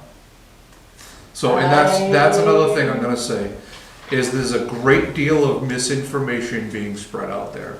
There's a lot of things that did not occur that people are saying that did occur. Can I just make one quick statement on that? Sure, you can make whatever statement I you like. have seen videos of things that were done in Alexandria. I have seen videos of things done in Bridgewater. And I know people that have been interviewed in Bridgewater by the state police. So that's definitely 2 towns. So I don't know. But I know there's a lot of fear. But when your PD hires new people, there's a lot of interviewing, a lot of whatever. But in their questions, do they actually ask if that new officer has a gun safe? And if they don't, do you guys provide them with one? Maybe take money out of their pay every week till it's paid off? Do you give them the free gun locks that is advertised on your website? Something to make everybody safe. Just throwing that out there. I can, yeah, okay, yeah, I know, yeah, I can't It's answer that okay. question. I That'd be a just question want for the you to police think department. about these things. Yeah, absolutely. Talk behind the doors, that's Yeah. fine, but these are the concerning things. Yeah, no, I get Because that. not everybody has a gun safe. And everybody's living situation is different, Exactly. right? So. And that, and I don't, and I, No, you're correct not. me if I'm wrong, I don't believe legally you or I as a citizen are required to secure a firearm in a safe unless, I understand that, Yeah. but as a police officer, I am asking that question. Yeah. Because that's part of the responsibility in my book. I may be totally Yeah. wrong, but I've done a lot of research. And the research I'm coming up with from the state and from the nationals says that it should be under lock and key. And if it isn't, and it's lost, whether in any of the 3 things that were involved, if it was really followed through, it's a felony. And it doesn't matter, age or not. Again, I'm not So trying that- to argue, and that's why state police is investigating the incident, not us. which is fantastic, Yeah, okay? But it just, everybody knows something about it. And it may be this much right and that much wrong, I don't know. But it's still very unsettling for everybody. Yeah. And honestly, and again, I don't want answers from you guys, but I want you to think about it. If any of these incidences had happened at your house, what would you have done? I guarantee you, if you had a gun in the house, you'd have gotten it. Somebody would have been calling 911. But you don't just sit back and let it happen. And these people are very lucky that somebody didn't get hurt or killed. And that would have come back to haunt this town, the whole community. I don't know. But thank you for letting me talk. I Absolutely. know I'm not from Bristol, so I appreciate Yeah, it. and I appreciate you spending the time to sit here It's and okay. wait, so. Get an education. But you do need to, you and everyone in the community needs to understand that we've taken that issue with the utmost seriousness and dotted every I and Yeah, crossed I mean, every T I procedurally. understand that part. Yeah, but and the unfortunate part is that there's and I can tell you, you don't have to believe me, you don't know me that well, but I can, I've watched you grow up. well, I can look you in the eye and tell you that I watched you all grow up. there's a ton of I mean, there's some things that are being said that sure, they're correct. There's a ton of misinformation out there, which is unfortunate because not that it makes it any less serious than it is, but I get it, and you guys Yeah. also get, I'm throwing out there, you got juveniles, okay? Yeah. You got a group of juveniles. Yeah. One of them does something. What happens to the rest of the buddies? Yeah. You're gonna outdo them next time. Yeah. And that's the scary part. Yeah. Because that's what boys and hormones do. Yeah. They compete. Undeveloped frontal cortex. Yeah, I'm thinking with the wrong brain, whatever. But it's just the simple fact that this is gonna escalate unless something happens. And I know it's beyond your power, Yeah. but it's scary. It is really scary. And I've been listening to parents that have kids at the high school. That high school is being terrorized by that child. I don't know how that's possible, because I'll speak for the family right now. I'm gonna go out on an limb right now and tell you that he's not even in that school. Well, when he was. He was only there. I don't know. One day. Yeah. It's just, the whole situation bothers me. And that is why I'm here. It's great to see you guys. It's great to see you as an adult. Oh, God. Probably the last time I saw you was in the second grade when you had the tour of the post office. You're right. That was winter. Good. Yeah, we're. But I just, I want you and everyone to know that, the town is taking this very seriously and we take particularly the safety of the general public very seriously. And that's the biggie, Yeah. right there. Yeah. That's So- the biggie. And I get a lot of this stuff, but everybody, the majority of the world heard it through Facebook. Yeah. Okay? The other majority heard it from their children at the high school. Yeah. And then eventually, it hit the newspaper in Channel 9. But you gotta remember too, a lot of people over 60 can't afford cable anymore. So they're not seeing it on Channel 9. Over 60, I can't afford to. I know, but I'm just saying, but a lot of them don't stream. A lot of them don't get the papers anymore because everything's going up. So they're only hearing word of mouth. That's it's as frustrating for us as it is for It's you. just- There's we get accused of keeping secrets, Cover-ups. of cover-ups. Yeah. If we did what people want us to do in terms of There'd be a lynching party. Well, Oh, did well, I no, say that? no. You know what would happen? There would be lawsuits that we weren't covered from. I know. Yeah. But between you If and we- I, are we yeah. still on camera? Yeah. Yeah. Oh, then I'm not gonna say it. All right. Sorry. But yeah, we'll talk another time. Yeah. But not on camera. But it's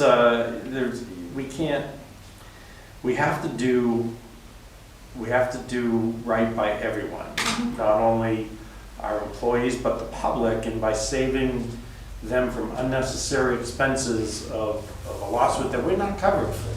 I totally get it. I I mean, that's sort of why I brought up the insurance thing, Yeah. because And I can, because Christina can attest, that was one of my first phone calls to her. I'm glad, Yeah. because, Yeah, we did. somebody, Confirm what's your legal age for hiring? 18? I don't. No, it depends on the job. Depends on the job. Yeah. yeah. But I mean, for driving a vehicle? Depends on the job. Yeah. I'm not I did. arguing, I just, but it's just Yeah. a scary thing all the way around. so. But it's, and, you know, Chief Bean took all the right steps. He was the one that, you know, he went to state police before he went to us. You know, That's wonderful. Yeah. Again, I'm not sure that's 100% right, but I'm not gonna argue. But it just needs to be settled. Has the state police given you any rough idea of how long this is gonna take? they won't comment on an ongoing investigation. I just didn't. Yeah. They won't give us any more information than they would give you. So, and because there's, particularly where there's juveniles involved, there's not much we're gonna hear about anything, so. Okay. Yep. It's past my bedtime. Thank you for Holy coming. cow. No, thank you for letting me speak, because as I said, we're not a resident, Yeah. I wasn't sure. So Have a good night. they're all good, I'm retired. There you go. I did my duty. Thank you. Welcome, good night. Don't forget your water. Oh, yeah, is that your water bottle? Yes, I leave them all over town, so. that's why I have a Yeah, weird. you leave We monopolies have and one at the trees. Kelly Park dugout right now. And I didn't usually introduce text him to myself. say, The other "Gotta day. get your water bottle." My name is Sherry Boynton, Hi, and the Sherry. reason that they know me is I worked at the post office for Yep. a zillion years. Oh, couple days. Yes, I've had my moments everywhere, so. Anyways, thank you guys. Thank you. Have a good night. Okay, I'll make a motion to go into non-public session under 91A, what? Make me read. Is it one, A, B, and C, or, Yeah, yeah, A, B, and C? all right. So said. Second. Motion by Sean, second by Scott to go into non-public session. Roll call vote. John? Aye. Scott? Right. Rob, aye. Scott, Sean, Aye. whatever. It's- Yeah.